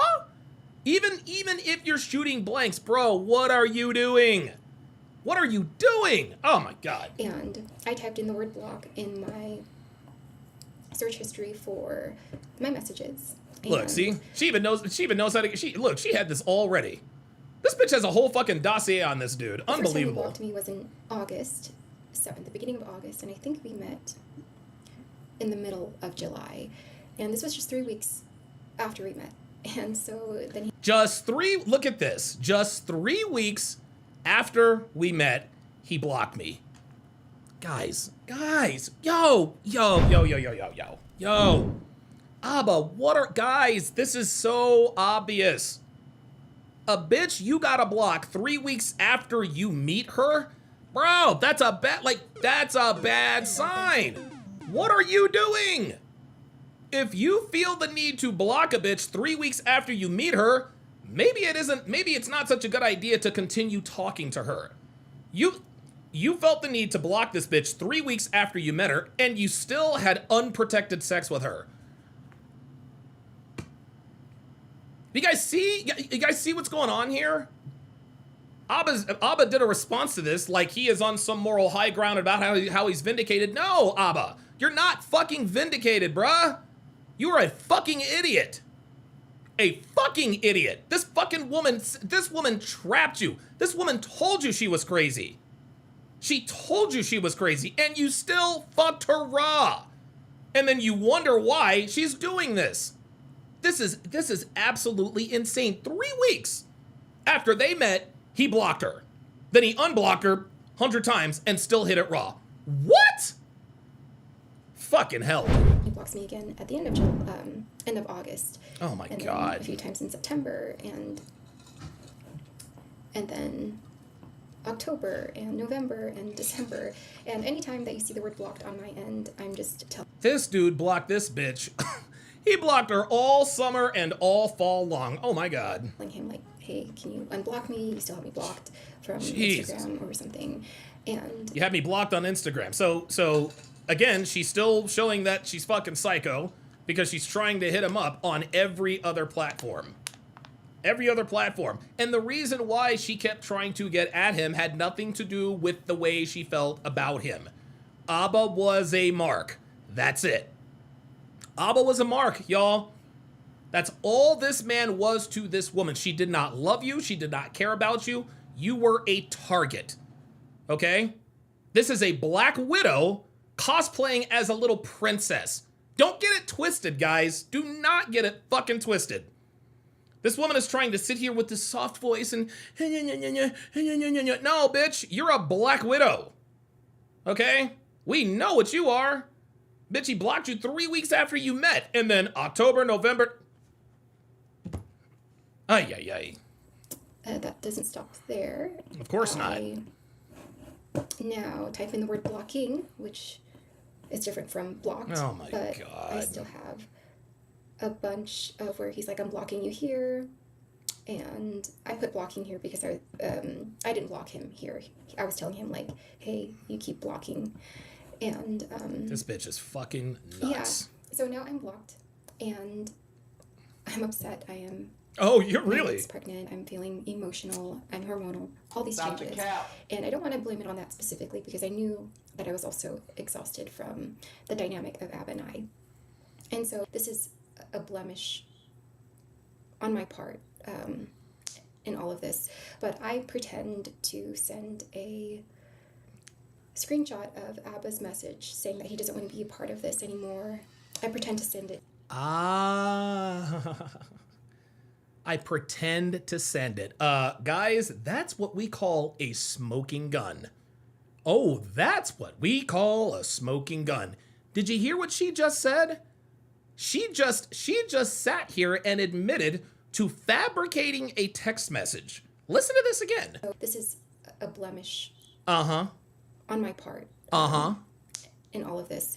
But I pretend to send a screenshot of Abba's message saying that he doesn't want to be a part of this anymore. I pretend to send it to Myron Gaines. Oh, no, you pretend to send it to... See that? She pretended... So what she did is she made Abba think that she sent the message to Myron Gaines. She doctored up some sort of a screenshot and said, ha, I sent this to Myron Gaines. Guys, this is her being desperate. Guys, this is her being desperate, okay? She's desperate. She can't get this guy's attention anywhere. She's tried him on Facebook. She's tried him on Instagram. She's tried him on the phone. He's blocked her everywhere. So she gets really, really extreme and says, I'm going to send this to Myron Gaines.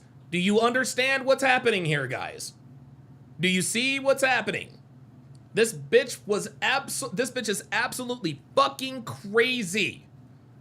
You're going to make him think you sent a message to Myron Gaines? And here's the thing. Abba still thinks that's what she did. He still thinks that's what she did. He has no idea that she didn't really contact him. She just wanted him to think that she contacted him. So, let's think about this logically. If this woman wanted to make Abba think that she sent a message about this to his worst enemy, you don't think she'd lie about something like, I don't know, a pregnancy? Right? Now, and again, Abba doesn't know that she didn't really send the message. I'm speaking about this from the outside looking in. This is why we know she was not pregnant. She was lying to Abba anything to get his attention. Remember the video that I just showed you? Tracy told me, hey, the reason I lied to the cops, the reason I lied and told you I was pregnant is because I didn't want to lose you in my life. Translation, I'm a fucking psychopath. This girl is a psychopath, and she was going to get Abba's attention by any means necessary, up to and including faking a pregnancy. Any woman who is capable of fake sending a message to Myron Gaines is absolutely capable of lying about a pregnancy. Dr. B84 with the $5 super chat says, is this Daisy 2.0? No. It could be Daisy 2.0.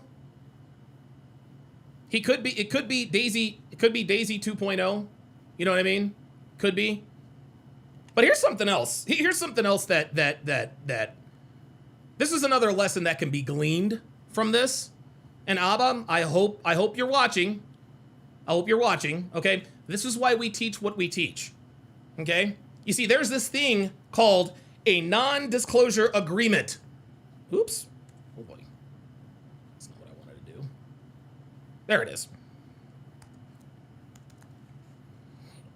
Right? This is another lesson. This is another... let's go through all of our lessons here. What have we learned so far? Let me look at my list. What have we learned so far? Number 1, don't stick your dick in crazy.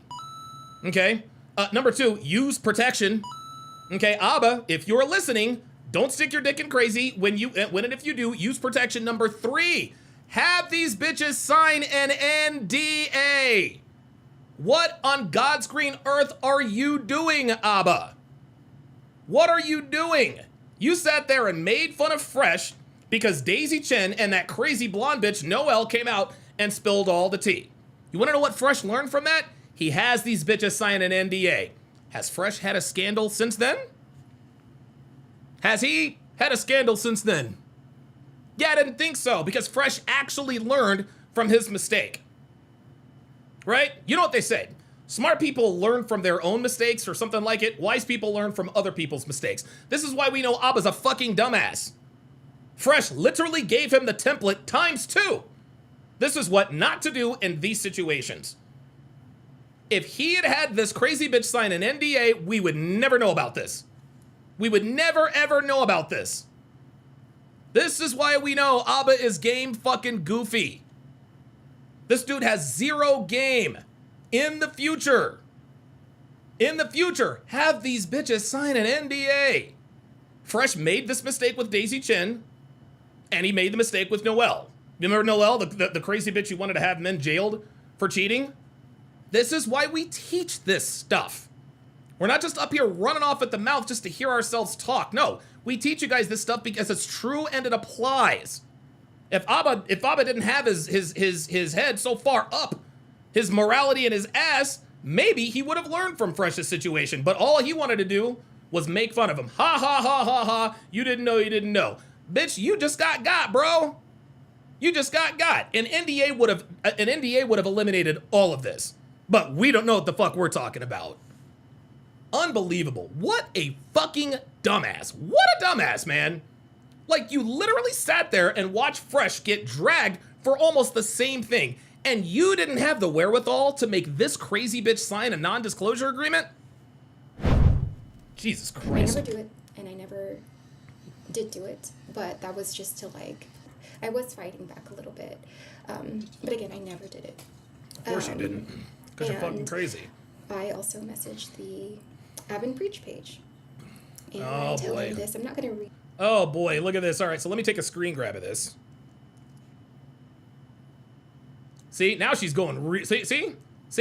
So she pretended to, see, now she's escalating. She can't get unblocked, right? She can't get unblocked. Abba's got her blocked. She can't get his attention. She doesn't know what to do. And so what she is doing is she is escalating her behavior. She keeps going to more and more extreme lengths just to get his attention. So let's read this. She says, I'm pregnant, and despite us being in a relationship or not, you said you don't care if I keep the baby or not, and that you won't be a part of it. You told me you'd never walk out on, hang on a second. You told me you'd never walk out on the child if I got pregnant, and you lied. I will keep the baby and raise them myself. Sorry about that. But because I feel anxious 5 months into the relationship, and I told you my truth because I do care about your life, me loving you, and also feeling unsettled can both exist. Oh my God. You say this isn't horrible behavior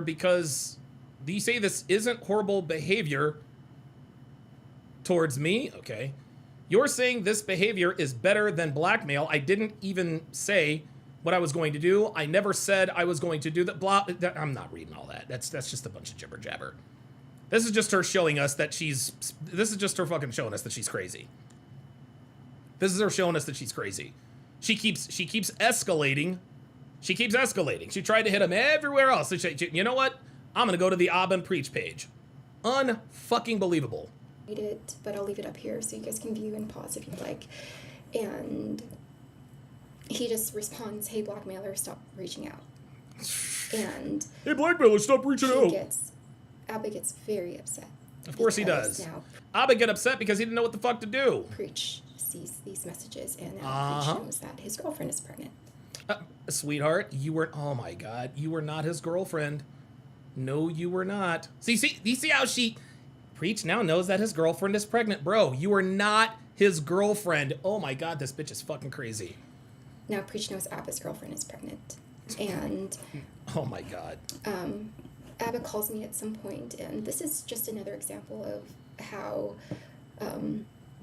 Abba does talk to me when... See, there it is. Parasite, I don't care. Eat, shit, sleep. I want my piece back. I want you gone, so hurry up. You've made 9 accounts harassing me. See, now Abba's flying off the edge. And now he's flying off the deep end. Okay? This makes Abba look really bad. Why are you talking to this woman like this?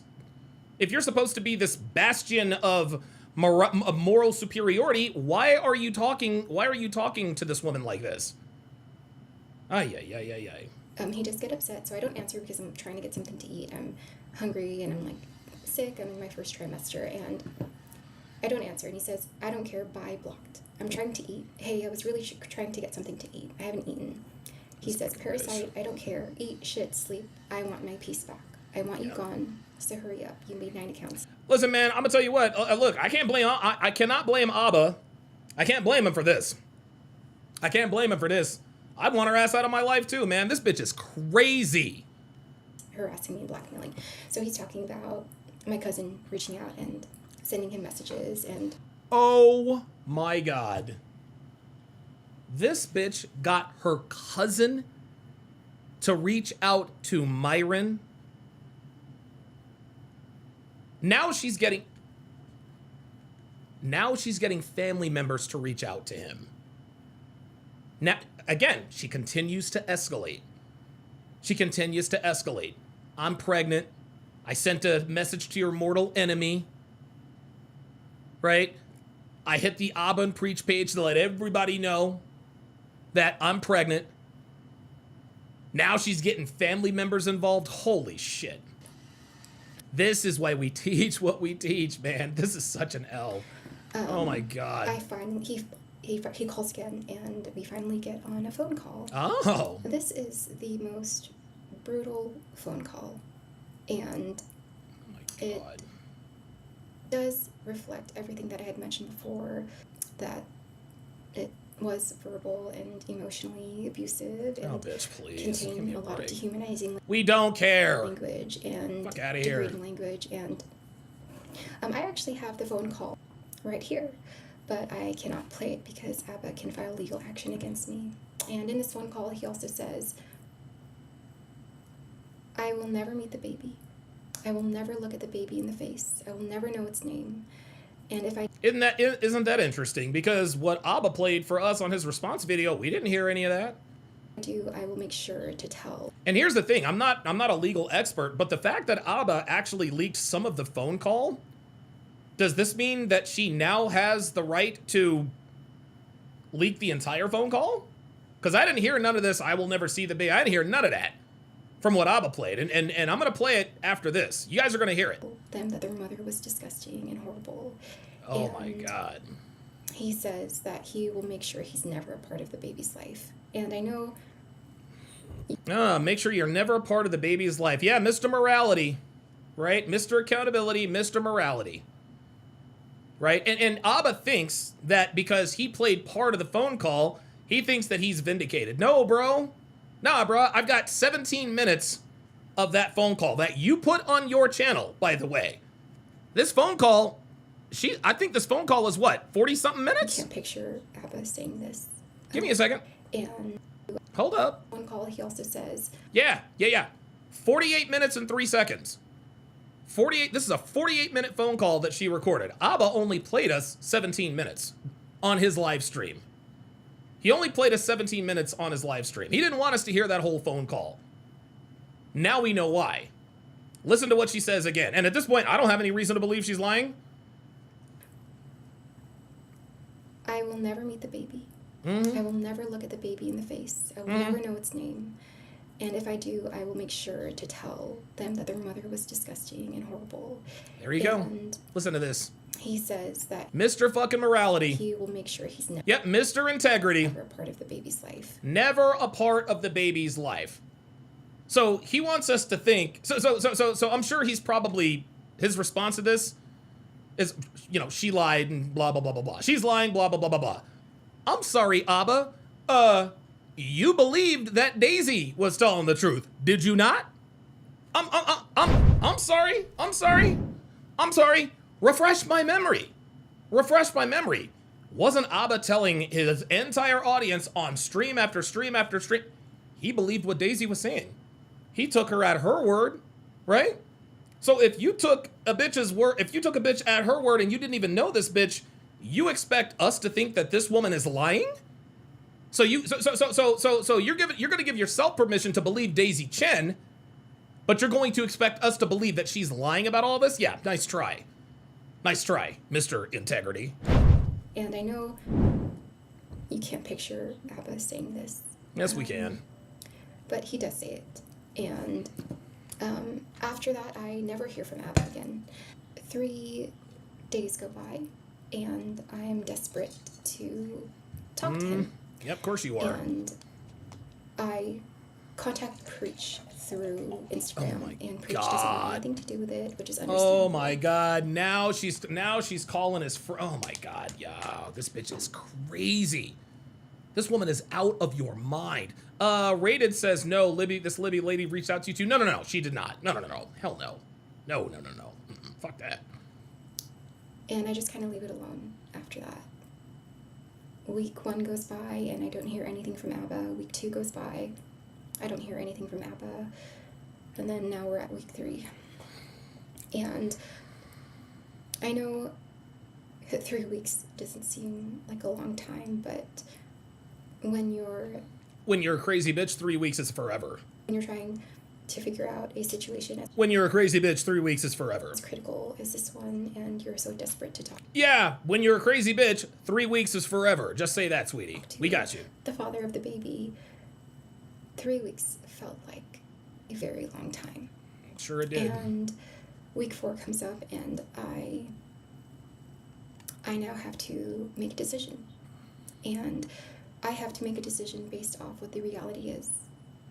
The reality is that The reality is that your gambit appeared to not work.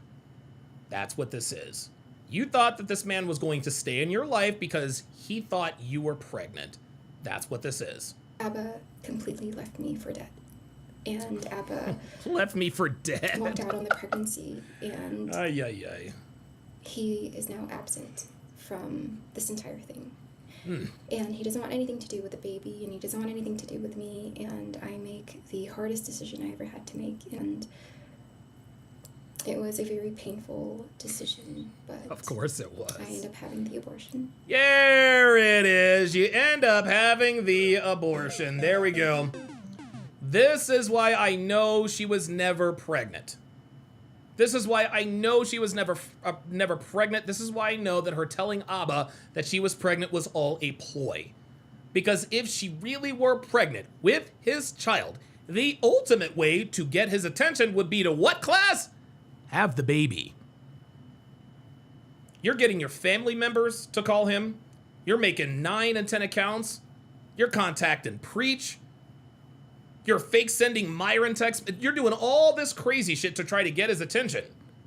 But when it came time to do the one thing to get the kind of attention that he could, when it came to doing the one thing that you know he would not or could not ignore, you decided to terminate the pregnancy. This is why we know she was lying. Stop the cap. This is why we know she was lying. She was willing to go to all of these great lengths to get this man's attention, and nothing was working. Nothing was working. Not even fake sending a message to Myron Gaines.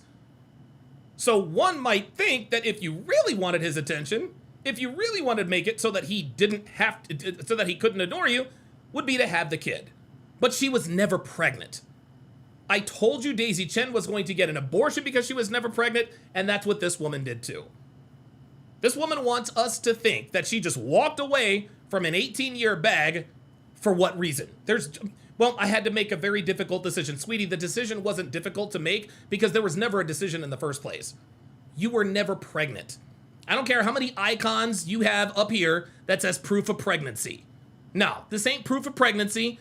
Hold up. And she thinks she's slick with this shit. Proof of pregnancy. Look, termination too. No, all that shit's fabricated.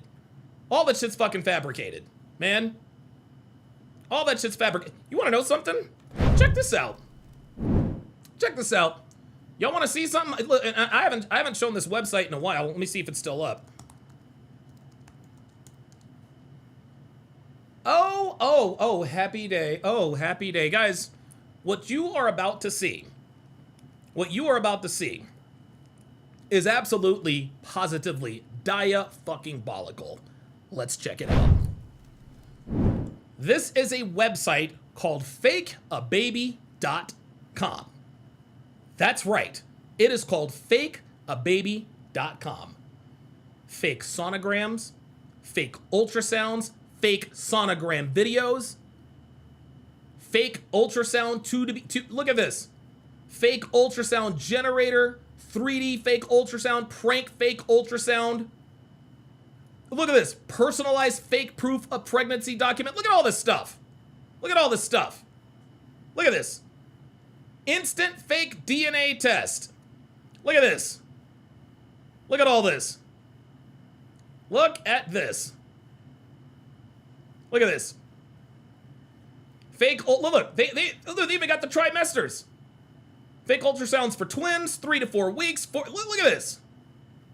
Absolutely insane. It is literally called fakeababy.com. I did an episode on this years ago. POV JD Cruz says, how is this legal? I have no idea. I can't believe this website is still up. And the funny thing is they market it as, hey, if you're planning a party or a fake, you know, it's a gag gift. No, this ain't no fucking gag. That ain't no fucking gag, man. Sorry. That ain't no fucking gag. Sorry to say. Okay? This is why we teach what we teach, man. So when it comes to all of this fake proof of pregnancy, no, all that shit's cap, y'all. Not the cap. All that shit's cap. Look, the bitch fake sent a message to Myron Gaines. You don't think that she could fake an ultrasound? You think this woman doesn't know that fakeababy, and I'm sure that that's probably not the only website that exists like this. So she can miss me with all this proof of, no, this bitch was never pregnant. Because if she was ever pregnant, she would have had the kid. Insane, man. And I grieved very hard. Oh, shut the fuck up. Not the cap. The relationship with Abba. I knew that I found all of these incompatibilities, but I did. And here's why I know that this was all fake, because if she really did have this abortion and then just walked away from it, she would have just walked away from the situation. But she's still feeling scorned. She can't take the L. She wants money, clout, status, whatever. That's why she's telling us about this. Okay, so you say Abba was a shitty boyfriend and knocked you up and blah, blah, blah, blah, blah. Why are you telling us about this? Why? To what end? The reason she's telling us about this is because her original gambit failed. Her original gambit failed. She tried to finesse Abba. It didn't work, and now she's gone public. And like I said, she still has Abba thinking that she actually got the abortion. Abba, this woman was never pregnant. At least not with your child. She was never pregnant, my guy. Insane, man. I love him a lot. And I bitch, please. I was feeling very lost and truly some of my darkest days.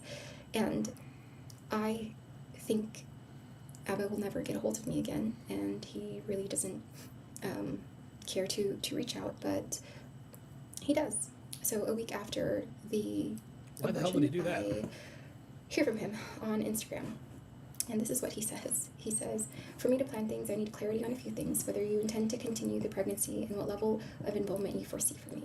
I should be clear that I still have no plans to co-parent. I'm not messaging to discuss the relationship or here to argue, just the above. And he is messaging me a lot, and it's because I'm not responding to him. And one thing I realized about Abba is Abba thinks a certain way. Abba also God, give me a break. likes things done a certain way. We all think a certain way. We all want things done a certain way, bitch. And if things are not followed through in the way that he wants, you will see a reaction from him. And this is one of those times, like, I'm not responding, and that's why he's blowing up her phone. Insulting me, saying I'm doing all these things and I'm not doing those things, and I'm like, I'm not going to engage with this type of communication, but he does lash out. Yeah, Dana Gonzalez says all you got to do is take her proof, drop it into Google, and it'll tell you if it's fabricated. Exactly. And I thought about the pregnancy. And it's interesting. This woman is so convincing. We actually have people in the chat who are convinced that she was pregnant. This guy, Kiriyama Mazeno, says, why is she doing all this, though? What is the chance / percentage that she was pregnant from 1 to 10? Listen. Kiriyama, if you believe that she was pregnant, just say that. Like, you ain't got to come in here and be shy. If you think she was pregnant, just tell us you think she's pregnant. You ain't got to, you don't have to use me to answer your question. If you think she was pregnant, just say that. And I thought, Abba never cared about the child. No, you don't say. How about that? No, of course he never cared about the fucking child. He's not this moralistic integrity guy that he wants everybody to think he is. He never cared about the child. That was it. Mac with the $5 super chat says she is a dummy and a rookie. Yeah, she made too many. She was a dummy and a rookie, but guess what? She got this far because Abba is also a dummy and a rookie. You know, this dream that he had. But that's not really how it works. We both have this responsibility. And I didn't do it the way he pictured it. And I can understand that also. But, you know, this is so far removed from what he would support on his channel and promote on his channel. And yep. So... Hey, that's the realest shit she said. That is the realest shit she has said. This man is not the way he purports himself to be on his channel. Congratulations. You have finally figured out what we in this sphere have always known about Abba. I'm sorry. He was never this moralistic high ground guy. He is a human being just like all the rest of us. I said I left you alone since I reached out to Preach a month ago, and he's saying, like, no, you're, like, still calling me, and I'm still trying to reach him. I said, no, I never called you. I said, I've left you alone since, like, my last contact with Preach. I said, you didn't want anything to do with the baby. I said, okay. I said, I'm not going to engage in this kind of communication, Abbas, because he keeps messaging me, and he sends this little okay liar thing. Remember, I said that Abba can act in a way of, like, mocking and ridicule, and a little... Yes, passive-aggressive, sweetie. That's the word you're looking for. Sometimes immature, but yeah, I said, and that's what you wanted. You didn't want anything to do with the baby. And to this... He never wanted anything to do with the baby, sweetheart. Abba never wanted anything to do with the baby. His initial reaction was fake... Is that Caitlin the board? His initial reaction was fake excitement because he didn't know what to do. Day, Abba feels extremely justified with leaving the pregnancy. Look, I can't say I blame him. I can't say I blame him. And listen, you guys know me. I'm not Mr. Moral High Ground. I don't blame him for that. I really don't. This is one of our last messages. This was about a month ago. And there was a little tension in this conversation, and we were going back and forth a bit, and I said, you still haven't apologized for abandoning me and our baby. I only apologize. Oh my God, Jesus fucking Christ. Are you kidding me? Now you want him to apologize? Oh my God. He said, because it's your fault. You cut me out of the relationship and the fatherhood. I'm saying, I have to go now, okay? And he said, I have always believed that it was your fault. I said it was a responsibility that was both of ours. There it is. There you go. There it is. There it is. There is no good guy in this scenario. Abba can go on and talk all this shit and release everything he wants about the phone calls and what was said and what wasn't said. There are no winners. Abba and Sneaka are both losers in this situation. This is a crazy, diabolical bitch who tried to run a gambit on someone with status, clout, money, and fame, and it failed. And Abba had no fucking clue what he was up against.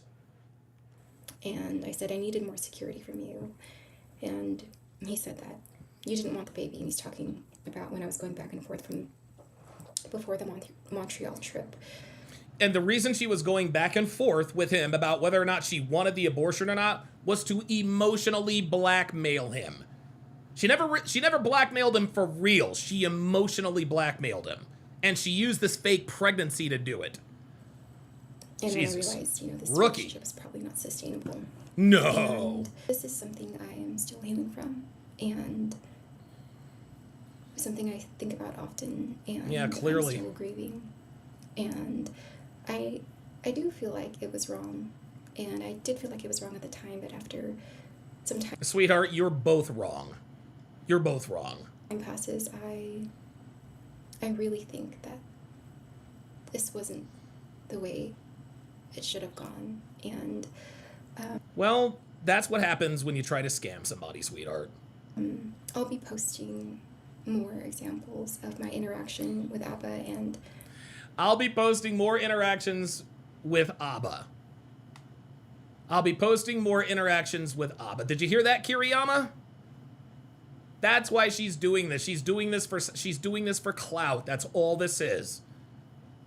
That's all. Like, it does not, like, it does not do her, like, nobody wins in this situation.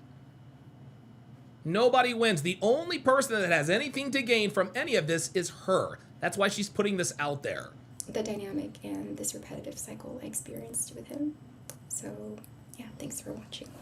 Ay. What a crazy fucking bitch. What a crazy fucking bitch, dude. Holy shit. My God. Ay. Okay, so Abba did a live stream to try to get ahead of this. And what he did is he actually played some of the phone call. Now, we saw that phone call was 48 minutes long. It was 48 minutes long. All right. Actually, hang on a second. There we go. We saw that the phone call was 48 minutes long, but I only got 17 minutes of audio from Abba off of his live stream. So that leads me, 48 minus 17, that's a half an hour. Or 48 minus 17, that's over a half an hour of conversation that we didn't get to hear. And again, I'm not a legal expert, so maybe somebody in the chat can help me out here. But does the fact that Abba released some of the audio from that phone call, does that now give her legal right to release the rest? I honestly, I'm asking genuinely. I do not know. One can only hope. One can only hope. So I'm gonna play, and you guys are gonna hear. And I tried to cut out Abba's interjections, but there were just too many. So you're gonna hear part of these conversations. You're probably gonna hear a little bit of his commentary. Okay, but this, I've got 17 minutes and 3 seconds of what Abba released on this particular phone call. So turn up your volumes. Here we go.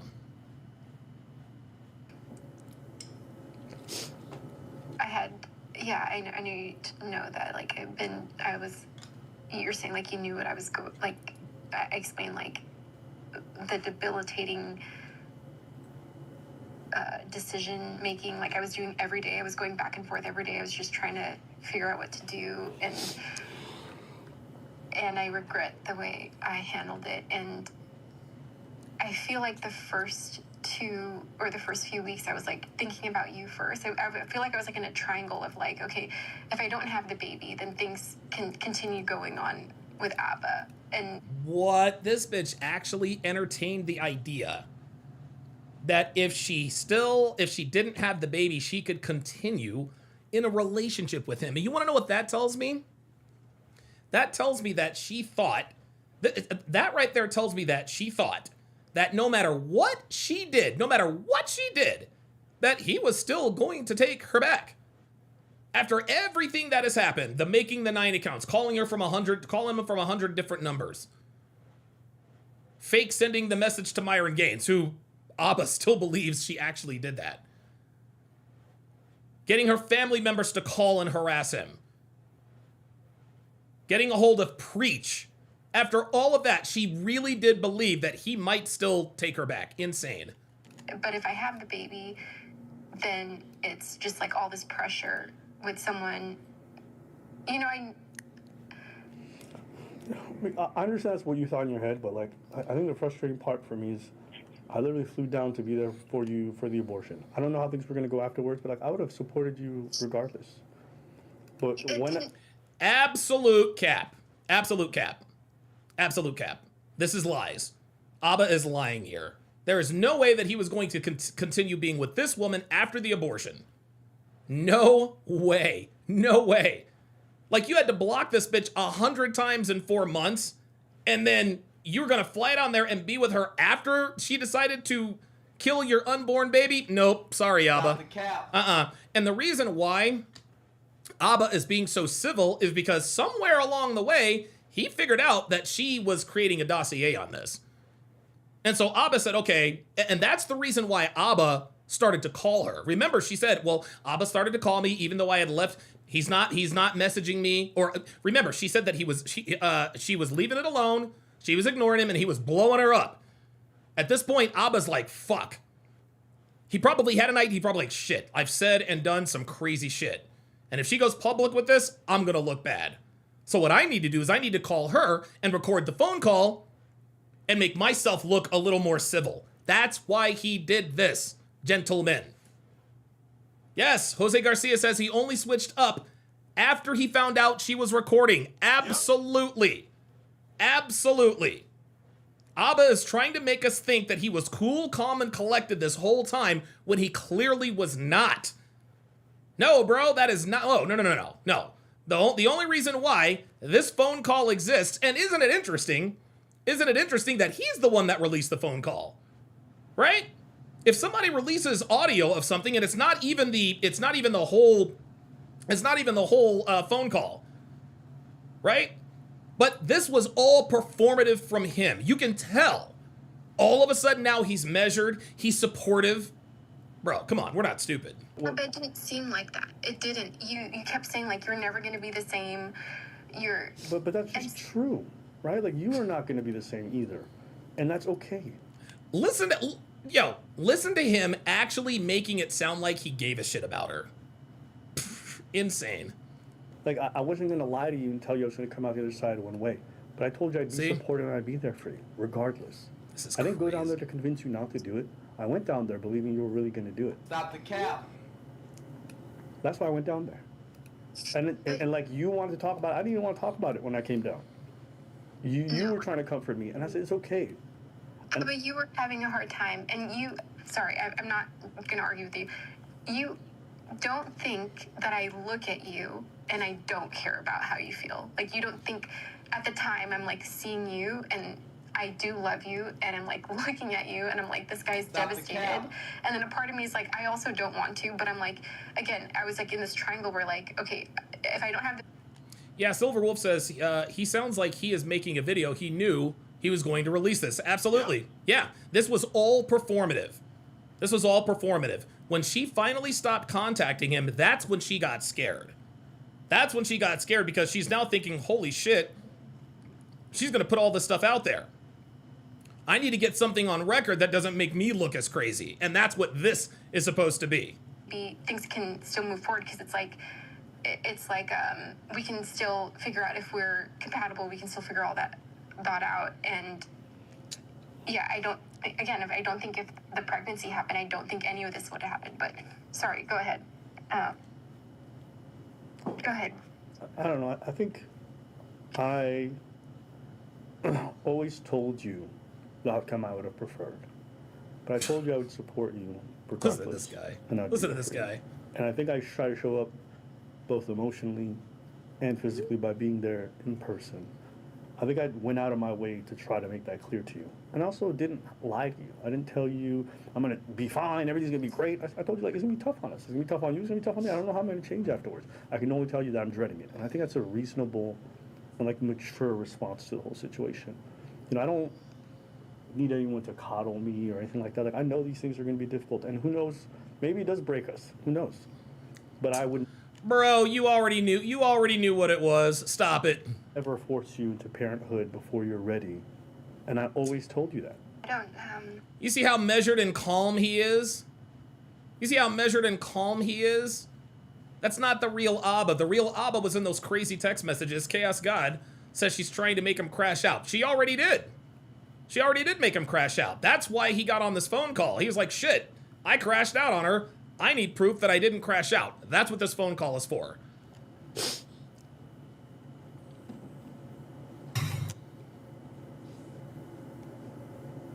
yeah, you're nuts. And She says you're nuts. that's okay. Thank you for letting me say all that. But yeah, I don't know if it's for every. for us to separate and you not think that this was for us to separate, I couldn't have. That was wrong. I think just to debrief or to recap, I couldn't have. Debrief. Shout out Myron Gaines.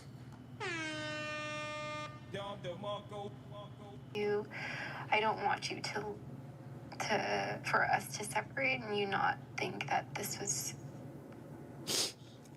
really hard on me, and that I didn't love you. Again, I don't think the amount of And guys, let's be clear, this entire phone call is damage control. Okay? I want to make this clear. The only reason why he started recording is because he knew that she was recording. That's all there is to it. He knew that she had created a dossier, and he figured it out too late. That's why he kept trying to get a hold of her.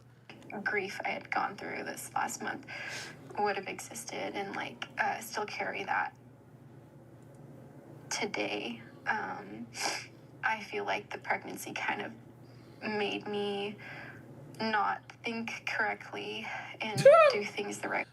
No, sweetie. No, baby. It wasn't the pregnancy that made you crazy, bitch. You were already crazy. Stop it.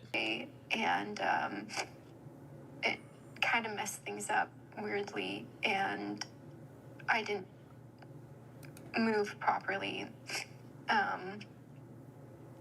Kojo says damage control for both of them. No, for him, Kojo. The reason why he made sure that this phone call happened is because he realized, oh shit, she's recording everything. She's got a whole file on me. I need something that shows people that I'm not really the way that I appear to be, and all of that other stuff. That's why he is calm. That's why he is measured. That's why he's supportive and understanding. This is not the real Abba. The real Abba is in those text messages before he figured out that she was recording everything. And the only thing I can say to that is, I didn't know what I was doing, and I was honestly trying my best. And, I'm sorry for everything. I'm sorry for everything. This is funny. So Abba thinks that this vindicates him. Abba thinks, oh, I got her to apologize. I'm sorry for everything. That doesn't vindicate you, Abba. You still fucked up, my guy. You can't unsend those text messages, bro. Not anymore, anyway. It's okay. Like I said earlier, when... Listen to him. It's okay. No, bro. This is funny as hell. This is so fake. It's okay. I don't want you to think that I want to do this to have a chance to litigate the past or prove my point. I really want to just let you be able to say what you want to say and please. Kind of get things off your chest. No, you didn't give a shit about what she had on her chest. What you gave a shit about, Abba, is how you would look if this phone call never existed. And I appreciate you sharing all these things. And yeah, Silver Wolf says their whole channel is about pretending to hold the moral ground. Exactly. This exposes him as a fraud. And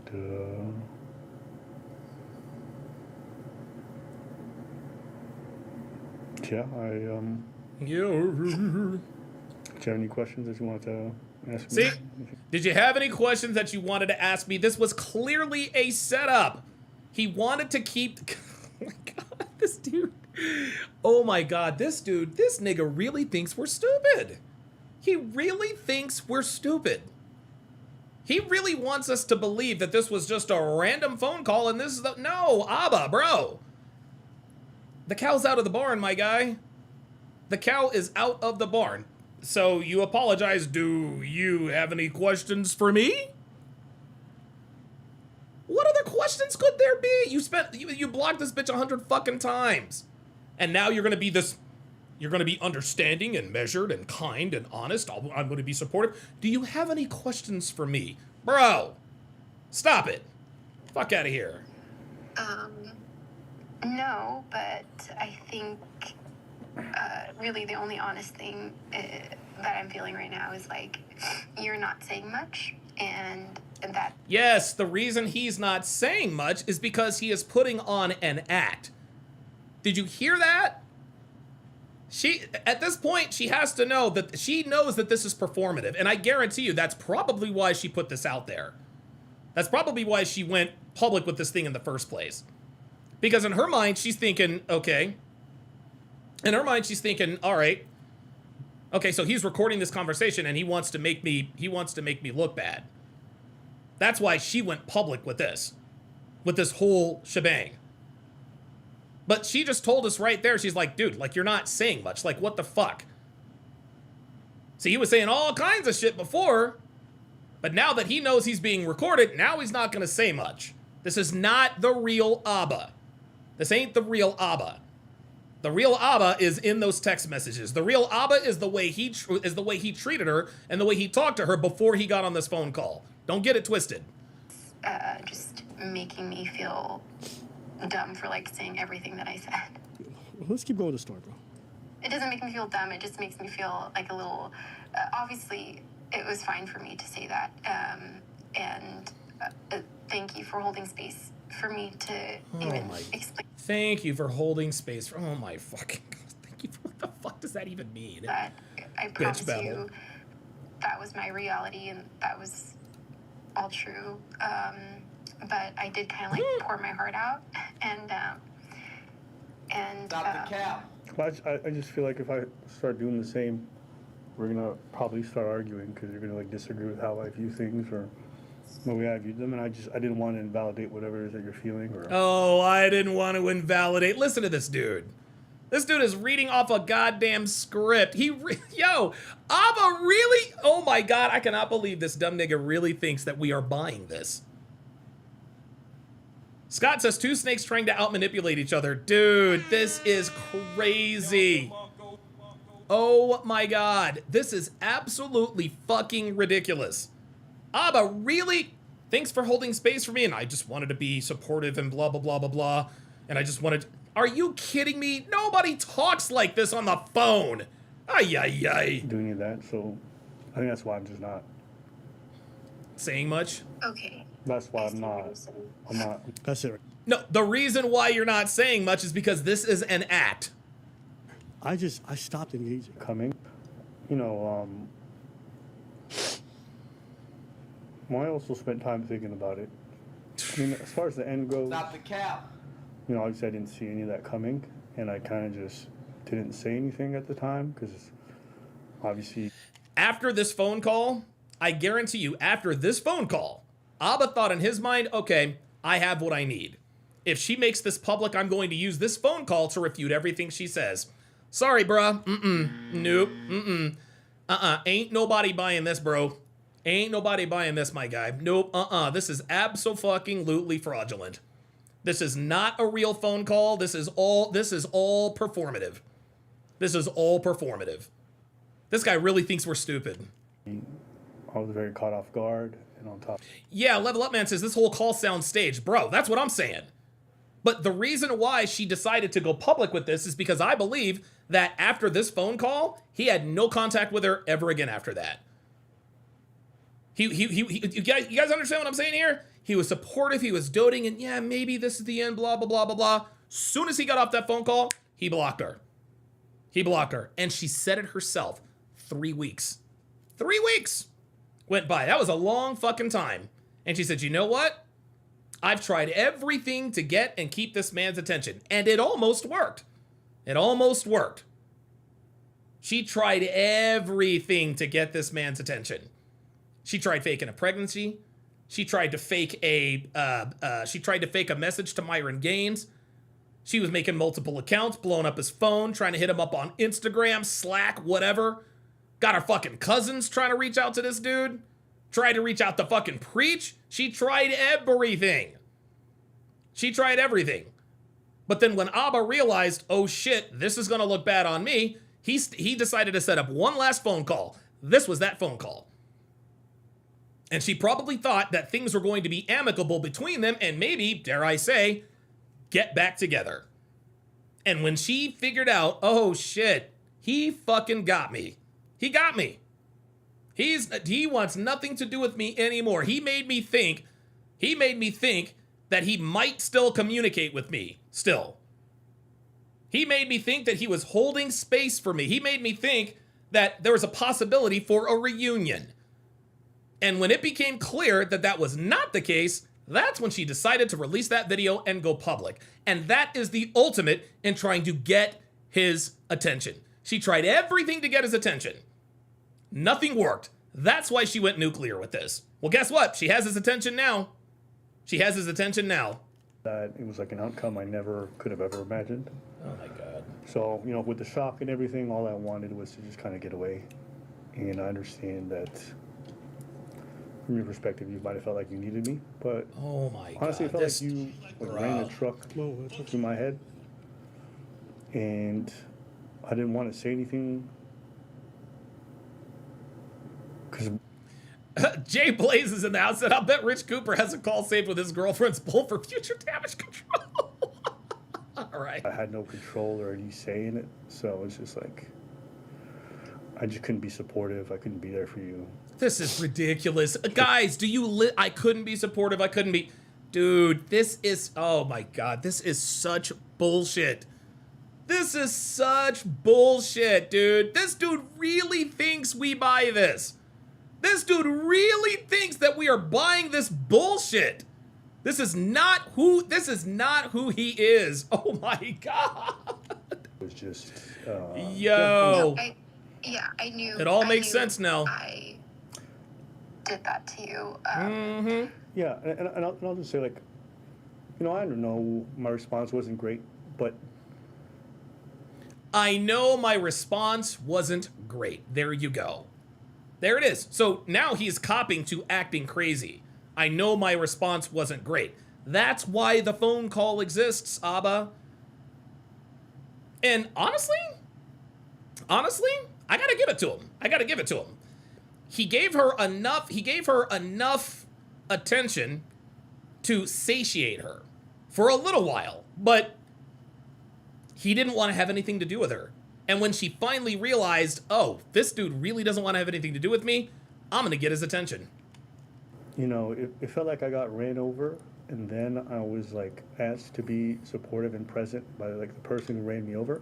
And when I just Now he's wanted to gaslighting. like get away, like I was just bombarded. And so then I just started attacking. And By bombarded, I mean I was harassed by all her friends and threatened with blackmail.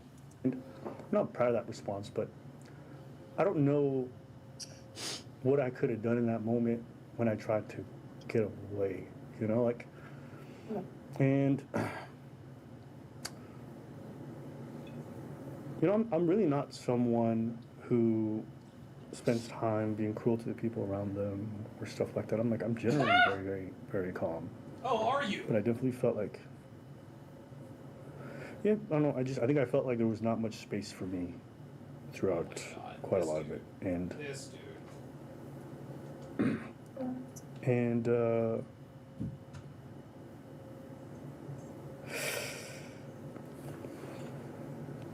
All right, you're gonna hear me a little bit emotional. You know what I mean? Members only access. Turn this portion off. Yo, now this nigga is gonna try to make us think that he got emotional. Oh my fucking God. Oh my God, Joel Embiid is gonna play tonight? Oh man, that's a mistake. I think I just, You're gonna hear it. It's gonna be pretty clear. Listen, see, you see that? Hey, I'm gonna get emotional. It'll be clear. Yo, let me rewind this. Oh my God. Listen to this. Listen. All right, you're gonna hear me a little bit emotional. You know what I mean? You're gonna hear me a little bit emotional? So he's letting us know, by the way, guys, I'm about to cry. You guys ever seen, listen, I know there's a scene in the movie Batman Forever. Okay? And please, just bear with me here. Batman Forever, that was Val Kilmer, Chris O'Donnell, Jim Carrey as the Riddler, Tommy Lee Jones as Two-Face, Nicole Kidman as Chase Meridian. Anyway. So Edward Nygma, who used to work for Wayne Industries, really hated his boss. And so he murdered his boss. And when Bruce Wayne came to find out what was going on, Edward Nygma, who was actually the Riddler, says, yeah, he left this suicide note. And as sort of a funny joke to let us all know that he really killed him, he says that he left the suicide note. He's like, yeah, you'll notice all of the diction and all the word spacing is all matches him completely. Oh, I can't believe he's gone. That's exactly what Abba just did right here. That's what he just did right here. Now, guys, prepare. I'm going to get a little emotional here. That's like telling us that you wrote somebody you wrote somebody's suicide note, and if you'll notice, the grammar and the enunciation and punctuation all perfectly match what they would normally sound like. Oh, I can't believe he's gone. That's what this is. That's what this is. Hang on, guys. I'm gonna get emotional because this is real. This nigga, unbelievable. Like, you got to tell us that you got emotional? The reason why Abba felt the need to tell us that he was getting emotional is because he wanted to make sure that that was on record. He wanted to make us think that he really cared for this girl and her baby. He really wanted us to think that he got emotional. Are you fucking serious? I'm gonna get emotional. Get out of here. Members only access. Turn this portion off. Listen to this. Listen. You want sniffles? I think I just. You're gonna hear it. It's gonna be pretty clear. See? He tells us not once, but twice. You're gonna hear it. I think it's pretty clear. Right. It's like he's giving us to get, guys, here comes the emotional part. Watch. Just listen again. Listen again. Very calm. But I definitely felt like. Yeah, I don't know. I think I felt like there was not much space for me. Listen to this. Throughout quite a lot of it. And I'm gonna get emotional, guys. Get ready. And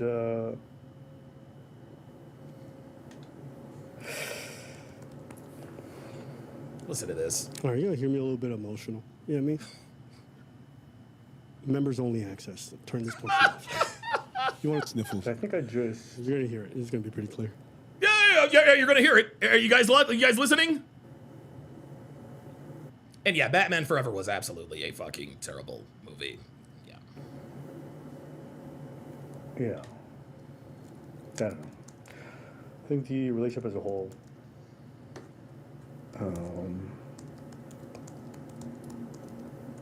Yeah. Yeah, I knew that It's okay. Like, I know you know, but actually. Okay. So I've got the clip. I've got the clip. I've got the clip of the Batman Forever. Oh, I'm so glad I found this. So what I'm gonna do is I'm going to oops, wait a minute. Hold on, let me bring this over. Hang on a second. There's fakeababy.com. Hang on, guys. So I found the scene. Hold on, guys. I found the scene with Edward Nigma. So what I'm gonna do, and the reason I'm doing this is to demonstrate exactly what Abba just did right here. I want you guys to look and listen very closely. Hold on. So I'm gonna have to. Oh, looks like I have to adjust. Bear with me, guys. Bear with me, because I promise you guys are gonna see. Okay, there we go. All right. So watch this. Just watch and listen very closely.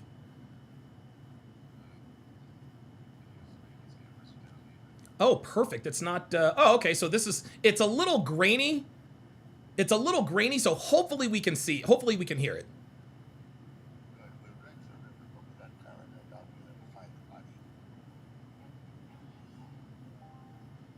Can you guys hear that okay? Just watch. Now look at this acting job. He's all emotional. Why? Right? He's all emotional. He really killed this boss, but just watch this very carefully. Watch.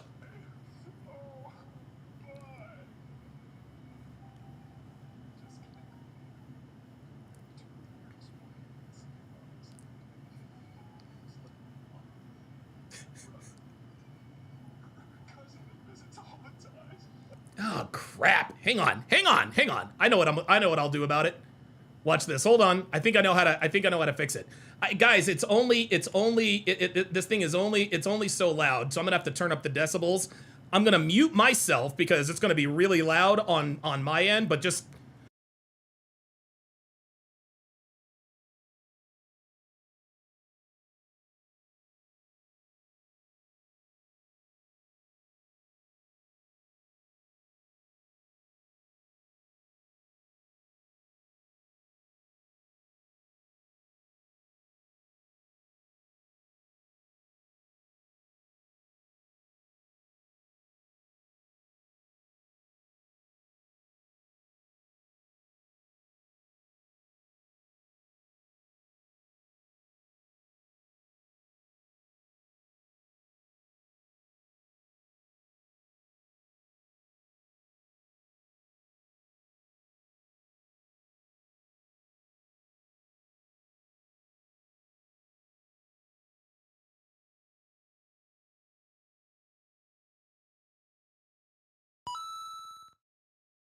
Okay, it's not gonna let me make this any louder. God damn it. I used to know.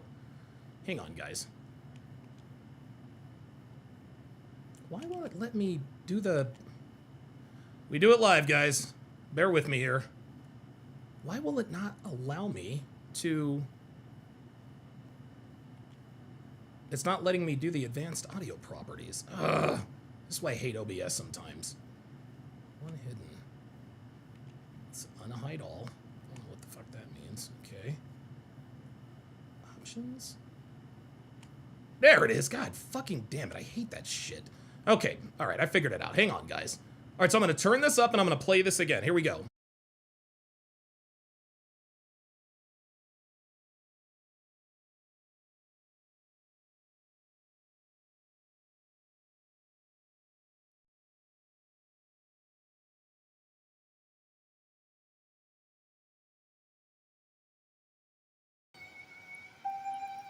Just can't believe it. 2 years working in the same office. He was like my father, my brother, cousin that visits all the time. Can't regret that word. I found this in my cubicle. You'll find handwriting matches his exactly, as does sentence structure and spelling. Did you guys see that? Hold on, let me turn this back down. Let me turn this back down. There we go. Okay. Did you guys see that? You guys might not have been able to... Maybe you saw the facial expression, but did you guys see it? He's like, you'll notice this, you know, here's a suicide letter. You'll notice you'll notice everything matches, blah, blah, blah. This is what Abba did when he was telling us that he was about to get emotional. It's like he's the guy telling us about the suicide note of the dude he actually killed. That's what Abba said. I'm gonna play it for you again. Watch. I'm gonna get emotional. Here we go. I'm gonna get emotional. You know what I mean? But yummy. Members only access. Turn this portion off. You want to sniffle? I think I just... You're gonna hear it. It's gonna be pretty clear. See? Yeah. I don't know. I think the relationship as a whole...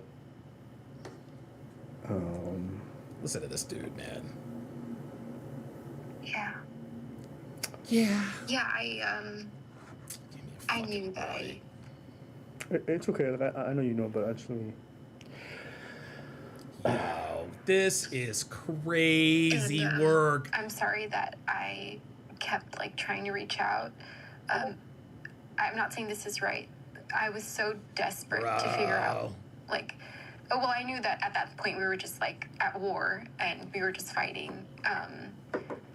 But like, I just was so desperate to figure out what to do with the pregnancy. And so again, Abba thinks he's slick. He thinks he's lulling her into a false sense of security. He thinks he's smoothing everything over, right? He thinks he's smoothing everything over, blah, blah, blah, blah, blah, right?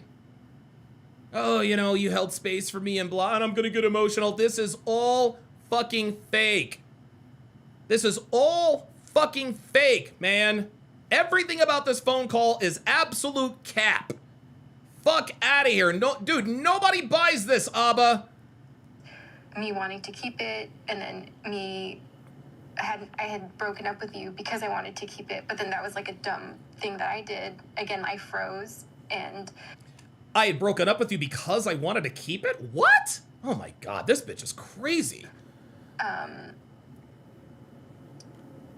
that ended up the way that ended up. I'm not saying it's right, I'm just telling you, like, it was, like, I don't know what the heck. My like, cognitive ability was just, like, so impaired by all this pressure. Babble. And, yeah, and then, again, that's why I reached out to Preach, and I was just so desperate to figure it out and do the right thing. And it was, like, soul-crushing. Like, this whole thing didn't, like, just hit, like, my heart. Like, it crushed my spirit. Like, everything did. Like, from the moment, you know, even, like, me having that phone call with you, and me, like, not realize, like, and everything happened so quick. And even, like, a few weeks after, I knew it was my fault, but, like, I was, like, I knew you were going through, like, your process of, like, shock in the beginning, but, like, it was the week I had the abortion, and Kimberly had came back to help me. I think this was 2 weeks after talking to you, after our last talk. And yeah, it was actually. It was 2 weeks after. I was still trying to figure out if I wanted the baby. I had gone through like a weird shock. She was so shocked. Her first reaction was to, all right, move on. I regret that. I regret the way I handled it.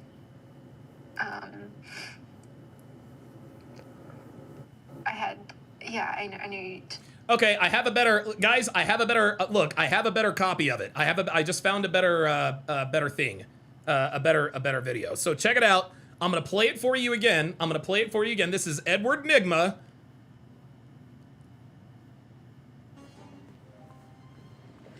Why? Listen. Why? All that fake fucking emotion. I just can't believe it. Oh, and you know what? Let me put up the closed captions. Hang on. Watch. 2 years working in the same office. He was like my father, my brother. Watch. Now watch him flip. Cousin that visits all the time. Keep it grip, Edward. Okay, I gotta stop it. Blah, blah, blah, blah, blah. Okay, now listen. Watch. Found this in my cubicle.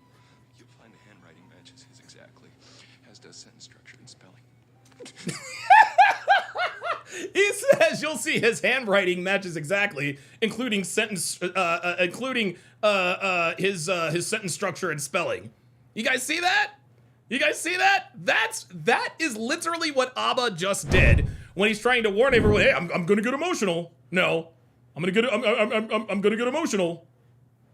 All right, let's go back to the phone call. This dude thinks we're a fucking idiot, man. Know that like you're saying like you knew what I was I explained like the debilitating decision making like I was doing every day. I was going back and forth every day. I was just trying to figure out what to do, and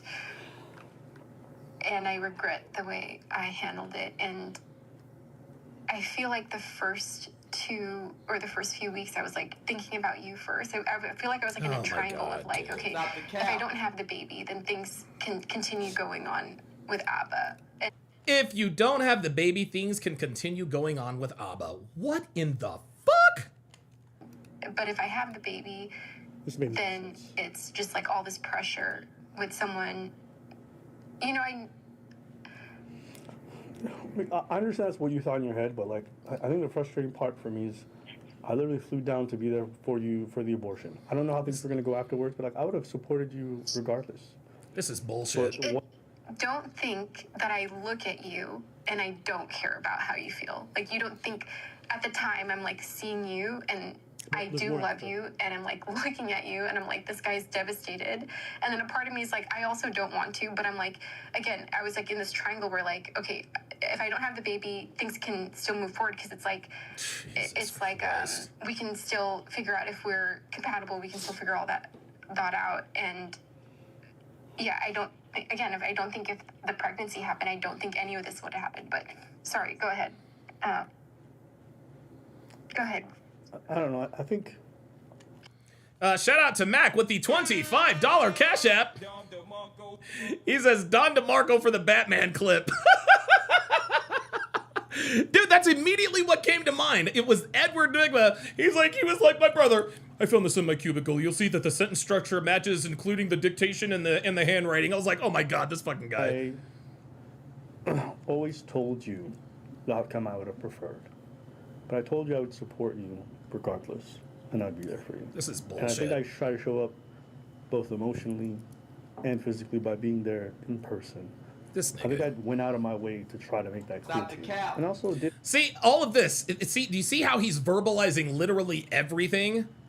This is why you know this was this is why you know he set this shit up. This is crazy.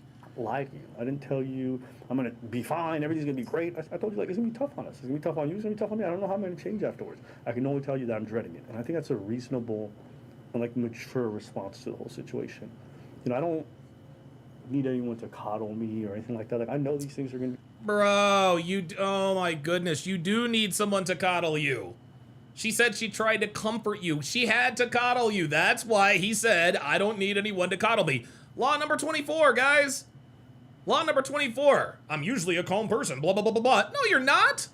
I don't need anyone to coddle me. Yes, you do. That's why she did.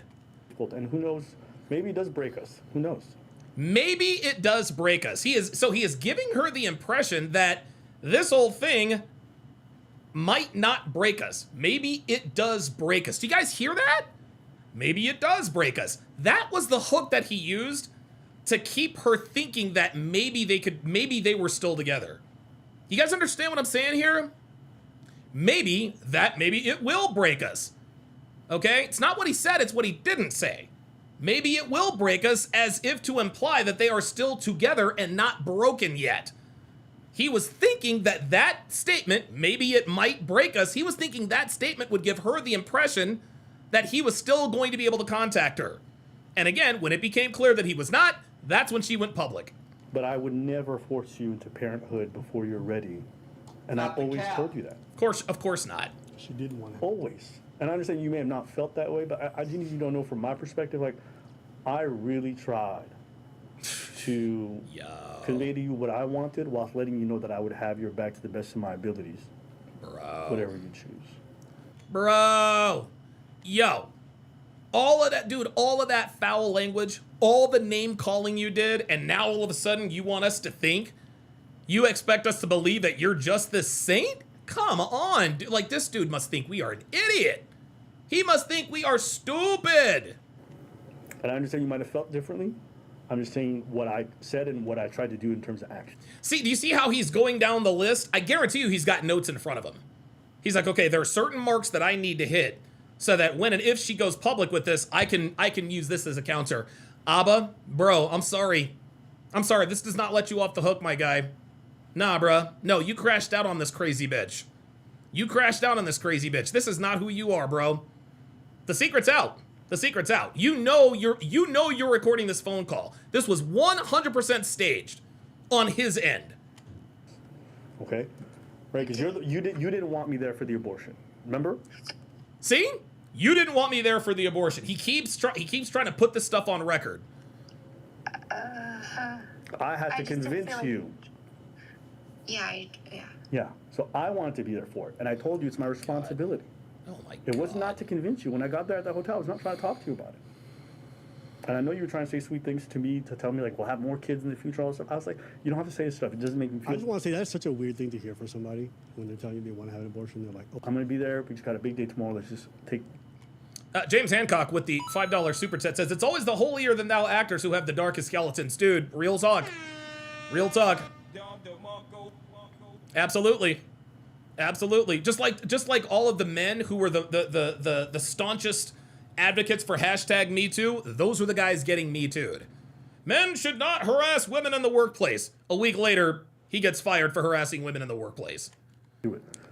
And, like, that's me telling you, I don't like what's happening, but I'm here because I care about you. You understand?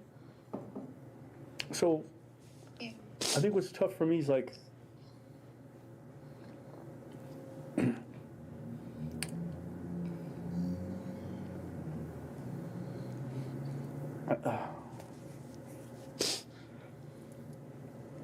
I think throughout this whole process, I know, like, you were, and I think I was learning over time. You know, I didn't know at the beginning, but, like, you know, after our first large issue post-pregnancy, like, I think I started to understand the mental and, like, toll it was taking on you, you know? And I was constantly just basically biting my tongue whenever there was something that... Oh my God, now he's gonna sit here and try to make us think that he just cared about her mental state. Fuck out of here. Praetorian Guard is in the house. Good to see you in here. Because I imagined in my head, like, this is mostly due to the pregnancy, and, like, it'll be okay. You know one thing I don't do? Like, maybe this is just for different reasons, and I don't... One thing you don't do, this is probably something he does. Like, malintention, but, like, I don't try to convince you that I loved you. You know, I know why? 'Cause I know I loved you. And whether you believe it or not... Oh, my God. Oh, my God. Oh, my... Dude, this is bad for so many reasons. Number one, we know he's lying. He never did love her. Number two, if you did love her, that proves you're the simp. How the fuck can you love a woman like this that you had to block 100 times in 4 months? What are we doing? What are we doing? It won't even matter. Oh, this is terrible. But I'll be honest with you. Like when we sat on a call, and yo, I'm gonna tell you what, man. It is so, yo, it is so fucking obvious. This dude is just playing a role here. It's ridiculous. It's ridiculous. You might break up with me because you don't know if you'll be attracted to me. Oh Like when you my were saying all this God. kind of stuff, like I was just eating it on the chin. But like there were so many things throughout the whole thing that made me question how you felt about me. You know, felt like you were quite critical, but I felt like you constantly try to pull me back in and try to reassure me and that you were here to stay. And then like, Ice Dragon Kid says she's gone silent. The jig is up, fam. Yeah. I think, and you actually said it earlier too, Ice Dragon Kid. She knew that this was sus. That's why she's gone silent. you know, there were like 2-3 times where I was like, it's okay. Like I don't feel like you want me, and I accept it. Like this is even like early too. Oh, And like, God. you would always try to tell me, and I'm like, okay. I don't And, think. and then I don't know if I. Do you guys hear this?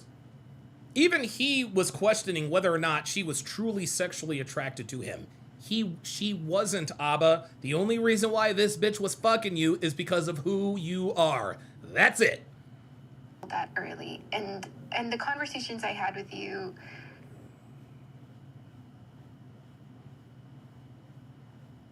Oh, I guess that's it. Okay. All right. So that's the end of that. So that was the that was all that Abba. That was all that Abba released of the phone call. So I don't know. Well, I guess we'll see what happened. Oh, wait a minute. There we go. Let's get that out of there. There we go.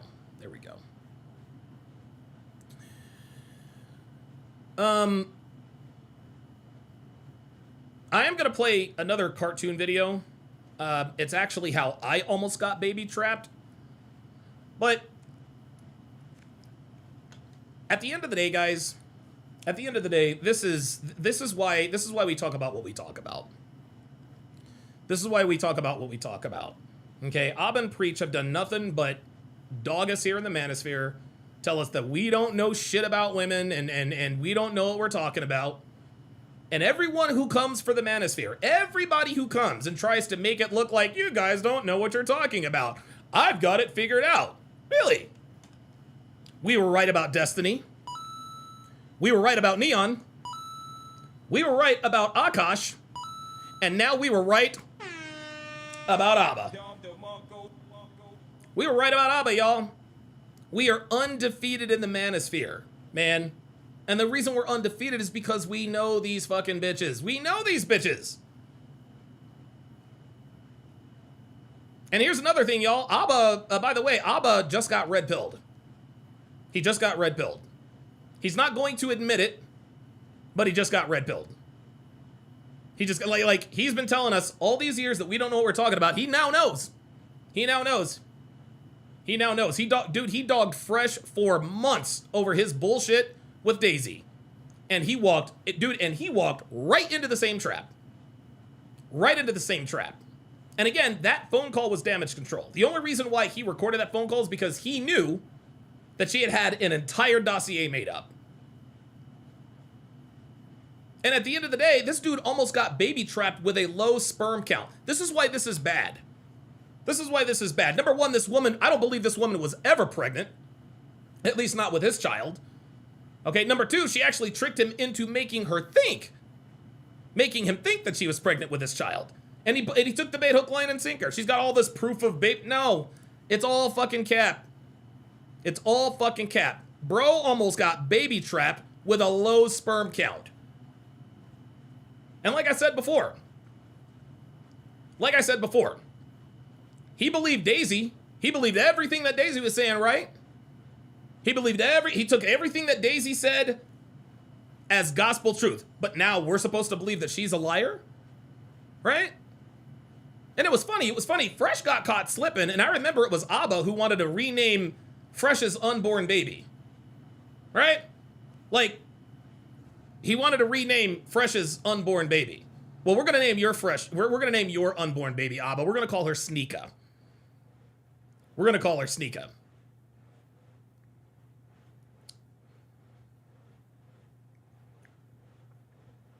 And again, I want to make this clear. This is what happens when you don't understand what we understand here. This is what happens when you pay for sex. This is what happens when you pay for sex. Now, a lot of people are saying, okay, well, this is karma. What has happened to Abba is not karma. There is no such thing as karma. What has happened to Abba was cause and effect. The cause was that he don't know women. The effect was that, well, he got played. He got played. This bitch set a trap for him. He stepped into the trap and he almost fell for it. He almost fell for it. This dude actually believed that this woman was carrying his child. You actually believed that this woman was carrying your child. Bro, you have a low sperm count. You have male tits. He probably has more lactate in his system than he does testosterone. That's why he has a low sperm count. Look at him. He looks like a fucking sack of potatoes. He's like Amy Schumer. Well, I don't know. Amy Schumer, I think, lost the weight, right? And it was interesting. About a month ago. Oh shit, Brees Hall got a 3-year, $45 million contract. Good for him. I actually had a conversation with Kevin Savo. I hadn't caught up with him in a while, and I think I had mentioned him on the show. And you guys were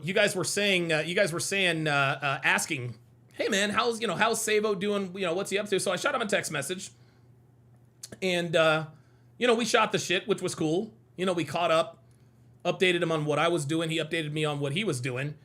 And I'll never forget that this is interesting. Right before we hung up, he's like, you know what, man? He's like, these Abba and Preach guys, he literally just brought this up. He said, the same thing that happened to Anthony Johnson is probably going to happen to Abba and Preach. And I was like, what are you talking about? He's like, dude, you can't expect to talk shit about people all the time and highlight their mistakes and expect to have allies. You just can't. You can't. He said at some point, something is going to come out about either one or both of these dudes. And almost exactly a month to the day, it happened. It ain't no fun with the rabbits when the rabbits got the gun, huh? Ay. All right, I'm gonna play a couple more videos for you guys. One video I'm gonna play for you because a lot of you still don't realize who I am. So this is the first video I'm gonna play for you. A lot of you probably don't realize. So I know some guys are probably. Oh, wait a minute. Sorry about that. A lot of guys probably don't realize, and I gotta do this every once in a while just to remind you guys. Okay? Now, just to be clear, Fresh and Fit would have been where they are with or without me. Because if I hadn't not put Myron on, somebody else would have. Like his talent was immediately evident to me. That's why I co-signed and I said, dude, you got to do this. And if you think I'm lying, here's what it is. This is the entire story about how Fresh and Fit came to be. Watch and learn. So I know some guys are probably wondering, Donovan, or actually not Donovan, Myron, how did you meet Donovan Sharp? How did you make this happen? Because a lot of people have asked, like, hey man, how did you guys become friends and everything like that? Because obviously we do our show Weights and Dates on Sundays now. Sundays right before the 7th. Yes. Sundays at 6 right before the 7th. And so it started, man. I actually got a consultation with Donovan, and we were talking about, shooting stuff about fitness, game, everything like that. I was like, hey man, you're a pretty knowledgeable guy. Would you like to come on the show? And I was like, dude, it'd be an honor. And he had me on, and we talked about fitness. We did a show, And then we started doing it pretty much like weekly, bi-weekly, where we would do like fitness shows. And then I'll never forget, Donovan was like, hey man, you need to make a YouTube channel. You need to do this. You can definitely make a pretty good living for yourself doing this stuff. And I was like, in my head, I was like, man, I don't know if I want to leave this school teacher job, right? and do school this. Teacher, listen, you're a school teacher, and then you moonlight as a florist, right? Exactly. You don't want to tell them that. And then Chippendales on Sundays. There you go. There you go. But right after the 7. But I was like, man, do I, and I took it seriously, man. And fast forward about a year later. Yeah. And now I got Donovan Sharp in the studio here in Miami, Florida, at the Panorama Tower, not the TSR towers, but the Panorama Tower. So, man, it's an honor, and I just want to say on air, thank you, Donovan, because you're a big inspiration for why we have the studio right now, why we've went so hard with the quality. And yeah, man, thank you so much. Yeah, listen, the interesting thing is before we had our consultation, I remember you used to call into my show a lot. Yeah. And I remember I used to see your area code every time. And I think the third or fourth time you called me, I said, okay, this guy is in the field. This guy knows more than a lot of my other callers. That to me was the genesis of, maybe putting a bug in your ear in terms of, starting a show, maybe doing a podcast and then going to YouTube. Mm-hmm. And so I said to myself, okay, and you're the most knowledgeable guy in terms of fitness and nutrition I've ever talked to. Thank you, man. I've had other fitness and nutrition guys on my show. I've had Drew Bay, I've had a couple of other guys, but nobody you seem to be the most confident, number one. Number two, what you say makes the most sense. And then you came with the graphics and all of the facts. PowerPoints. Yeah. Right. And then you understand women, you understand how women work. And I was like, this guy could really start doing things. And so I remember when I started doing shows with you, I said, okay, this dude really, really knows what he's talking about as far as, being fresh and fitness, if I can do a little show plug there. And then I remember I was actually talking to my Patreon audience. I did a Patreon only broadcast probably for about a month. I remember and a half. this. And towards the end, I said, guys, I'm going to align myself with someone. And this guy is a young and up and coming guy. And a lot of my patrons are like, are you going to align with this guy, that guy? I said, nope, this is going to be Myron Gaines, because this is the dude.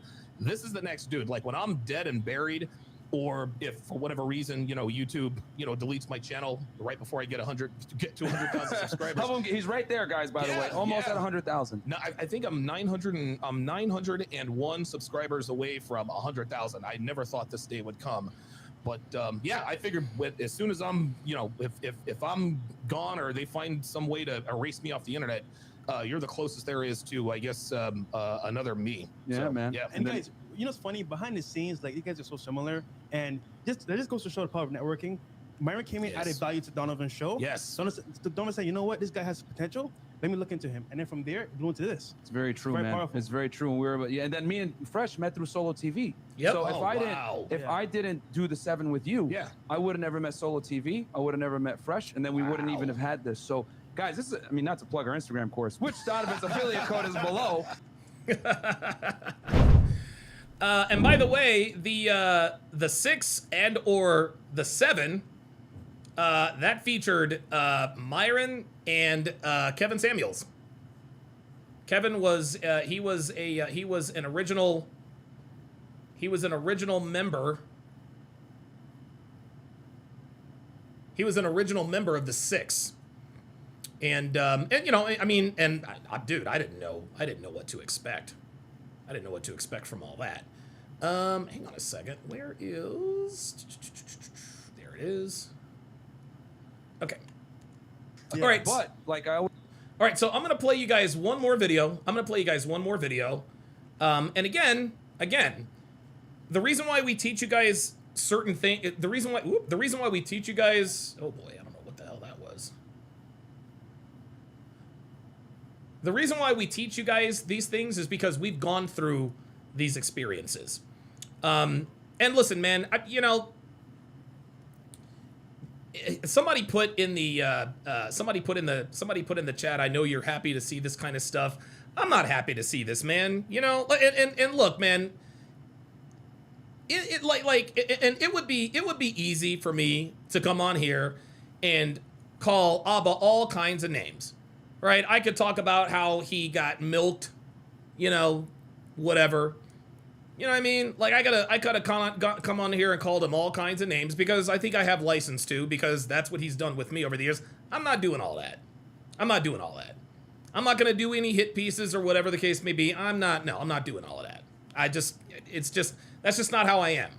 I'm not I'm not the type of person to talk shit about somebody for just no reason. And I have plenty of reason to talk shit about Abba. I'm not doing it.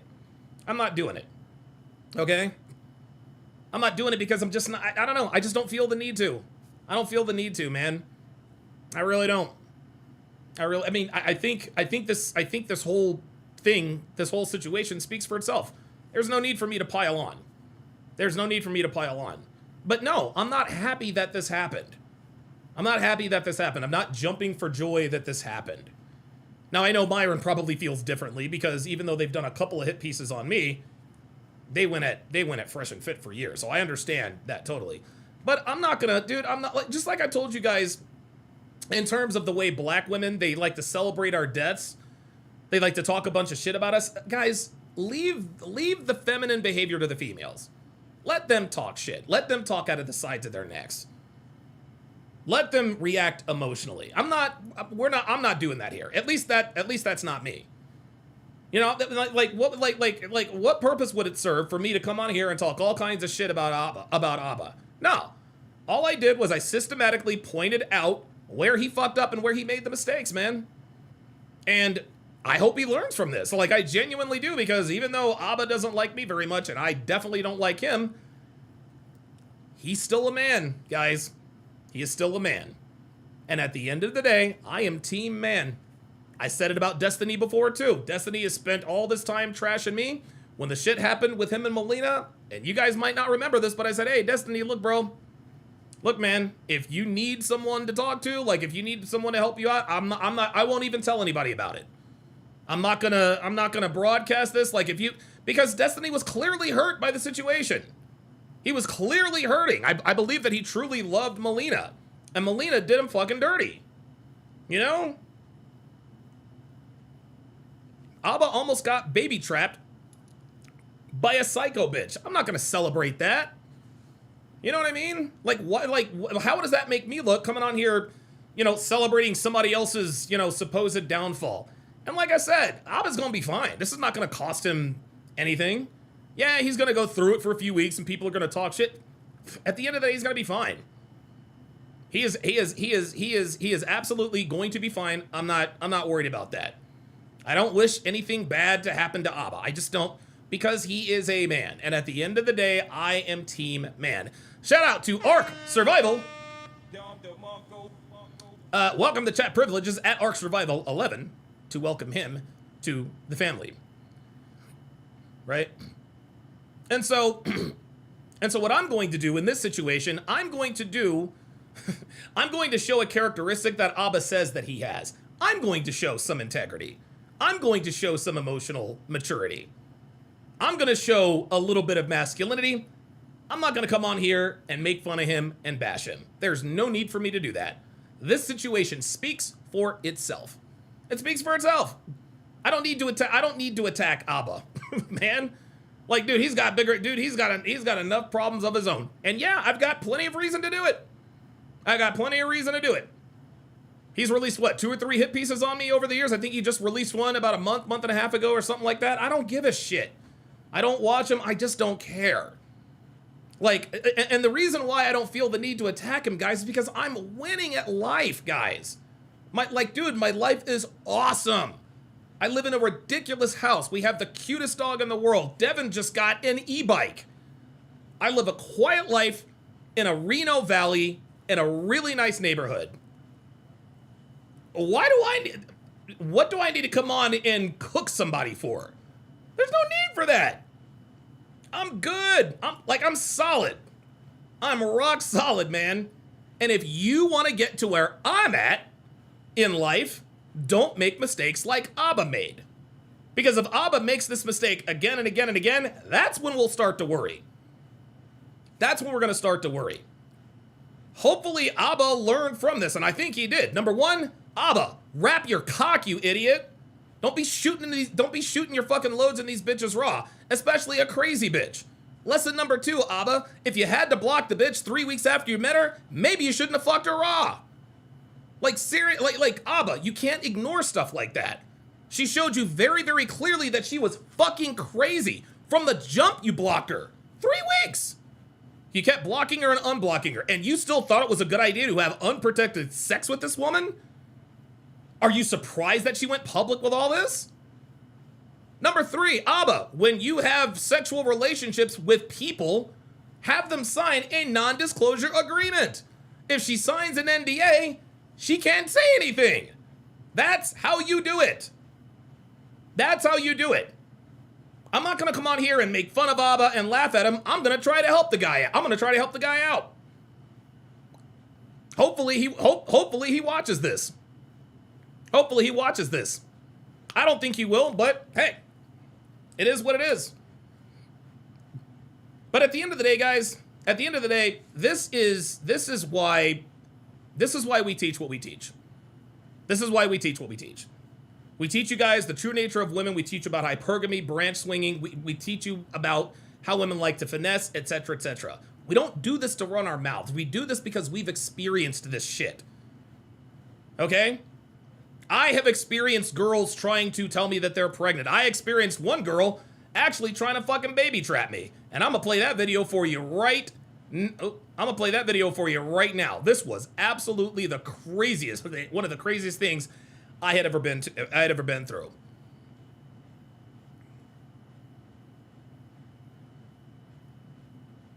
And away we go.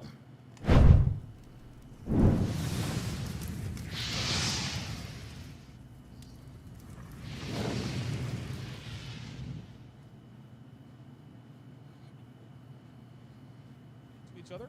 We had a great time together, and it appeared she wasn't seeing anybody else. Until I got a phone call at work on a Monday afternoon that ended our relationship.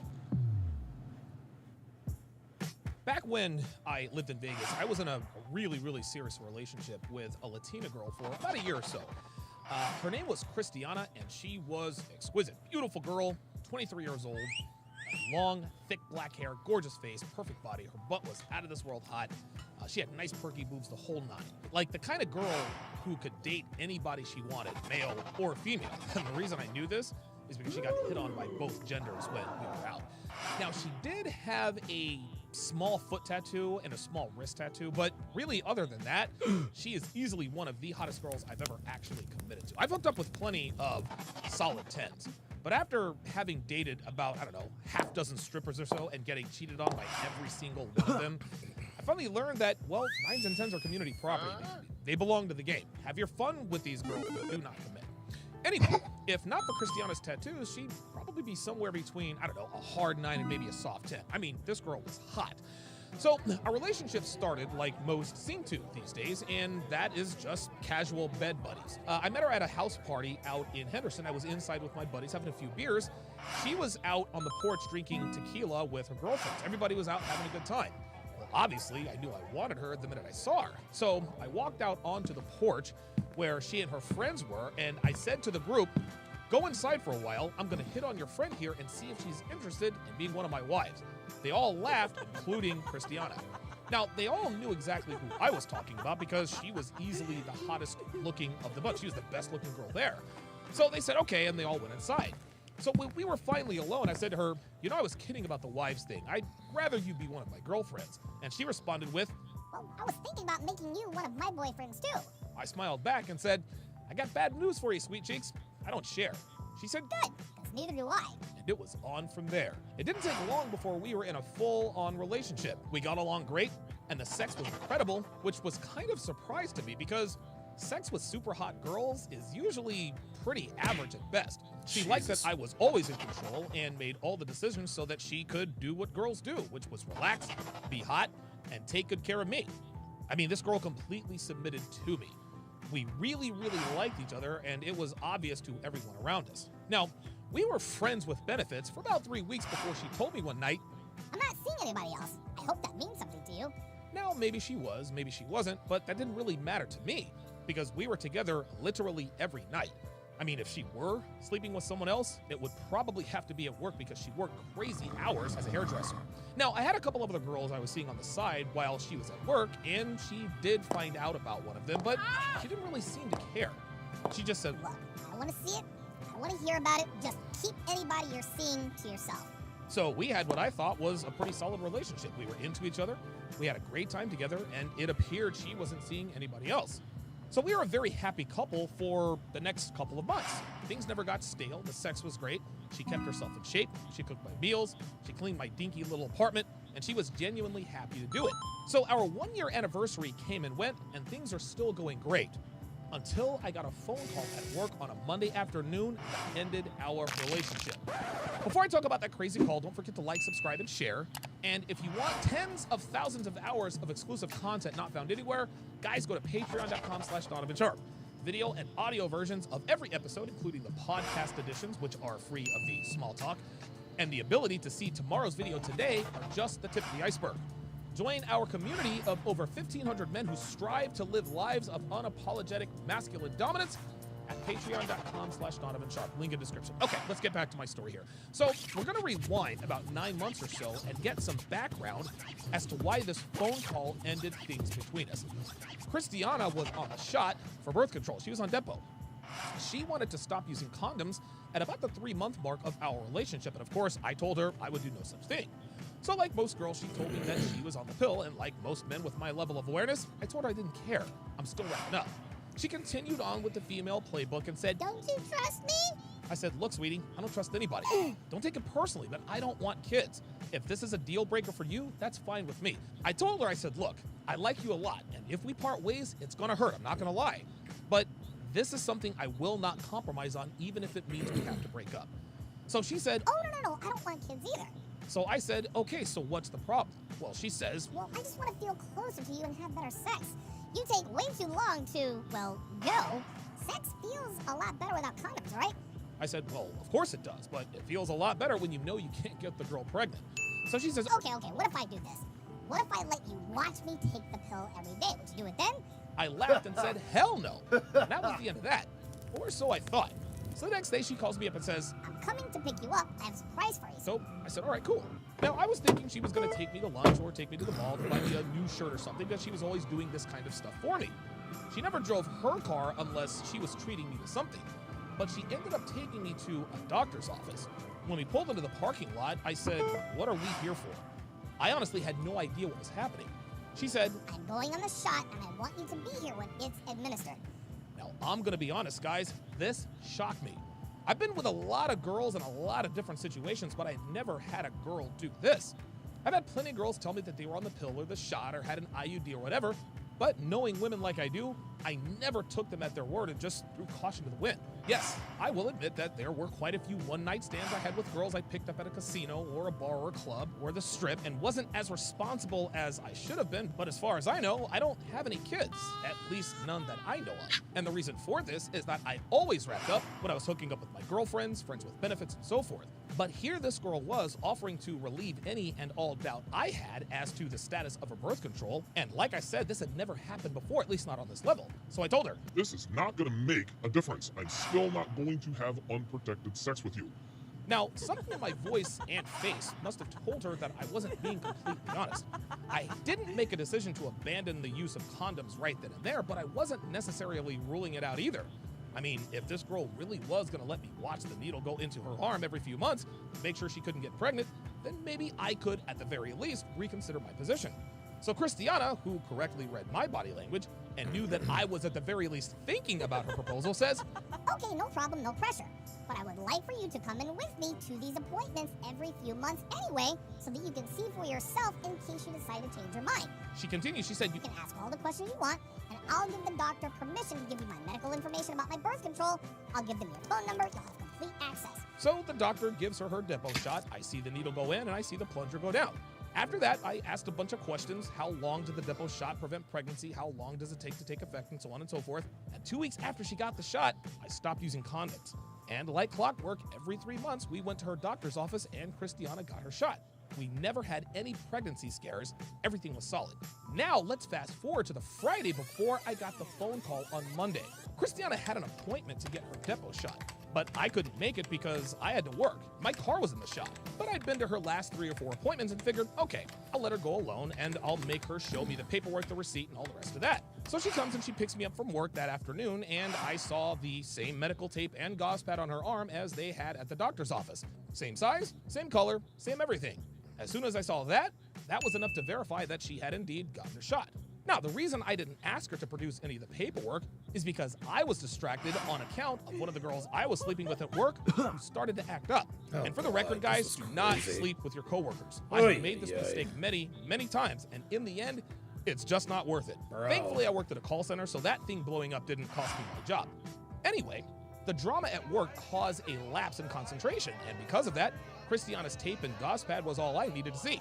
I just wanted to get the hell out of the office and go home and enjoy my weekend. So on Monday afternoon, I get a call from Christiana's doctor's office. I said, hello?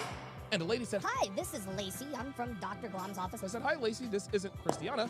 This is her boyfriend, Donovan. I think you've got the wrong number. So Lacey says, Yes, I know this is you. I tried calling Miss Cruz, but I couldn't get a hold of her, so I left her a voicemail. But I always make sure to call her backup contact just to make sure. So, can I leave a message with you? I said, sure, what's up? She says, have Miss Cruz reschedule her appointment as soon as possible. She missed her appointment on Friday. Guys, my hands got white hot. Christiana flat out lied to me, and she staged everything, which was next level deceit. She made it appear that she had gotten her depot shot when in fact she did not. And that past weekend, guys, she was insatiable. We fooled around at least a dozen times that weekend, and that might even be a conservative number. I mean, every few hours she's walking into the living room wearing nothing but high heels and a smile, and I would pound her senseless each and every time without a condom. Now, thankfully, it takes about 14 weeks for the depot shot to completely wear off, and that weekend was number 13, so I was in the clear. Christiana, however, was not. I called her up, aired her out, and dumped her. Never hooked up with her again, never called her again, blocked her number, never saw her again. That was that. Guys, that's the closest I came to getting trapped with a kid by a woman. Now, I'm sure I've been closer, and who knows, maybe I do have an illegitimate kid or two running around Vegas. I'll never know. But that was the last time I was careless about birth control on either end. But think about that for a minute, guys. If Dr. Glom's receptionist doesn't call me, my life would be very different. I'm probably still living in Vegas. I probably have a kid. I probably have baby mama drama. I mean, this would have changed the entire trajectory of my life. Maybe TSR Live comes into existence, but probably not, because now I've got a kid to take care of and support. Guys, there are many factors that played a role in getting to this point in my life with my podcast, books, courses, and so forth. Obviously, I'm driven and hyper-focused. I work extremely hard. I put in crazy hours. I don't cut corners. I know what I'm talking about because of my life experience, and I possess a rare combination of abilities, being able to both talk and write exceptionally well. But Lacey Scott may very well have saved my life when she called me. Guys, I've dodged many bullets in my life. If the pendulum swings the other way in any of these situations, my life would be very different. But Lacey could be one of the most important indirect reasons my life is awesome today. So, yeah. You fuck around with enough women, you fuck around with enough bitches, and at some point, one of them is going to try this on you. Okay? They tried it with Myron, the whole fake Miss Cheek story, Daisy Chen, Jen Chen, and now Abba. You know what I mean? Like, bitches be crazy. Bitches be crazy. Ark Survival says, I wonder where the guy who created the animations went. That dude was on point. Guys, I don't know where he is. I don't know where he is, man. And the thing is I don't remember what his real name was. Because his YouTube channel is still there, but he hasn't posted anything in years. Hope he's okay. Hope he's all right. All right, guys. I think I'm going to leave it there. Oh, wow. 3 hours and 38 minutes. Boy, that's the quickest 3 hours and 38 minutes I've experienced. Let me see here. Let me see if there are any other super chats that I missed.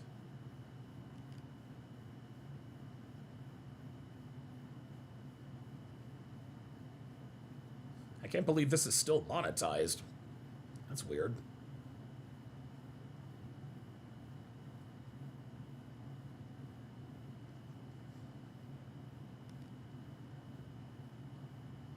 No, I think I got them all.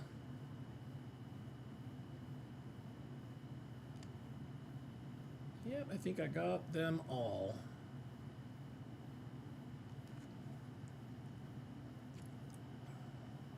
All right, good. Good stuff.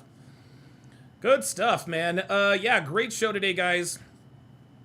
Very much looking forward to this weekend. Looks like the Sixers have a 4-point lead on the Knicks. Hopefully we don't go down 0-3. Yes, I will be. Yes. Elena's in the house. Shout out to her. Yeah, I'm going to be joining Elena and her husband. Oh, okay, I'm going to be joining Elena and her husband tomorrow morning, I think at 9:15 Pacific.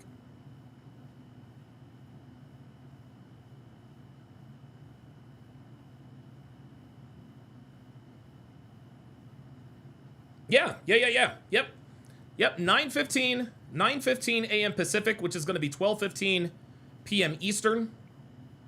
I'll be joining Elena and her husband Plutarch.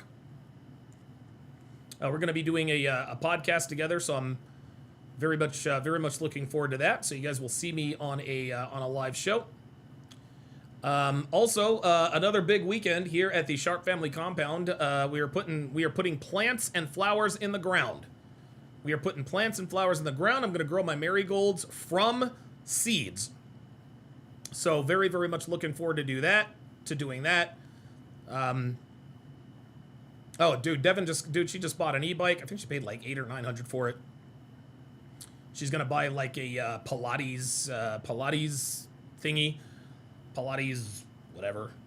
They're expensive, but I think dude, Devin hates spending money on herself. I don't know why. She just hates spending money on herself. Dude, she'll buy me all kinds of shit, but when it comes to her, she don't want to spend money. It took me a fucking year and a half to finally talk her into getting an e-bike. And I think the only reason why she got it is because she saw that the e-bike came with an attachable basket, so she can put Fernando in there. So she didn't really get it for me. She got it for Fernando. Damn, the Phillies are down 6-0. God damn. Come on, guys. Good stuff. Thanks for watching, guys. We'll see you next time.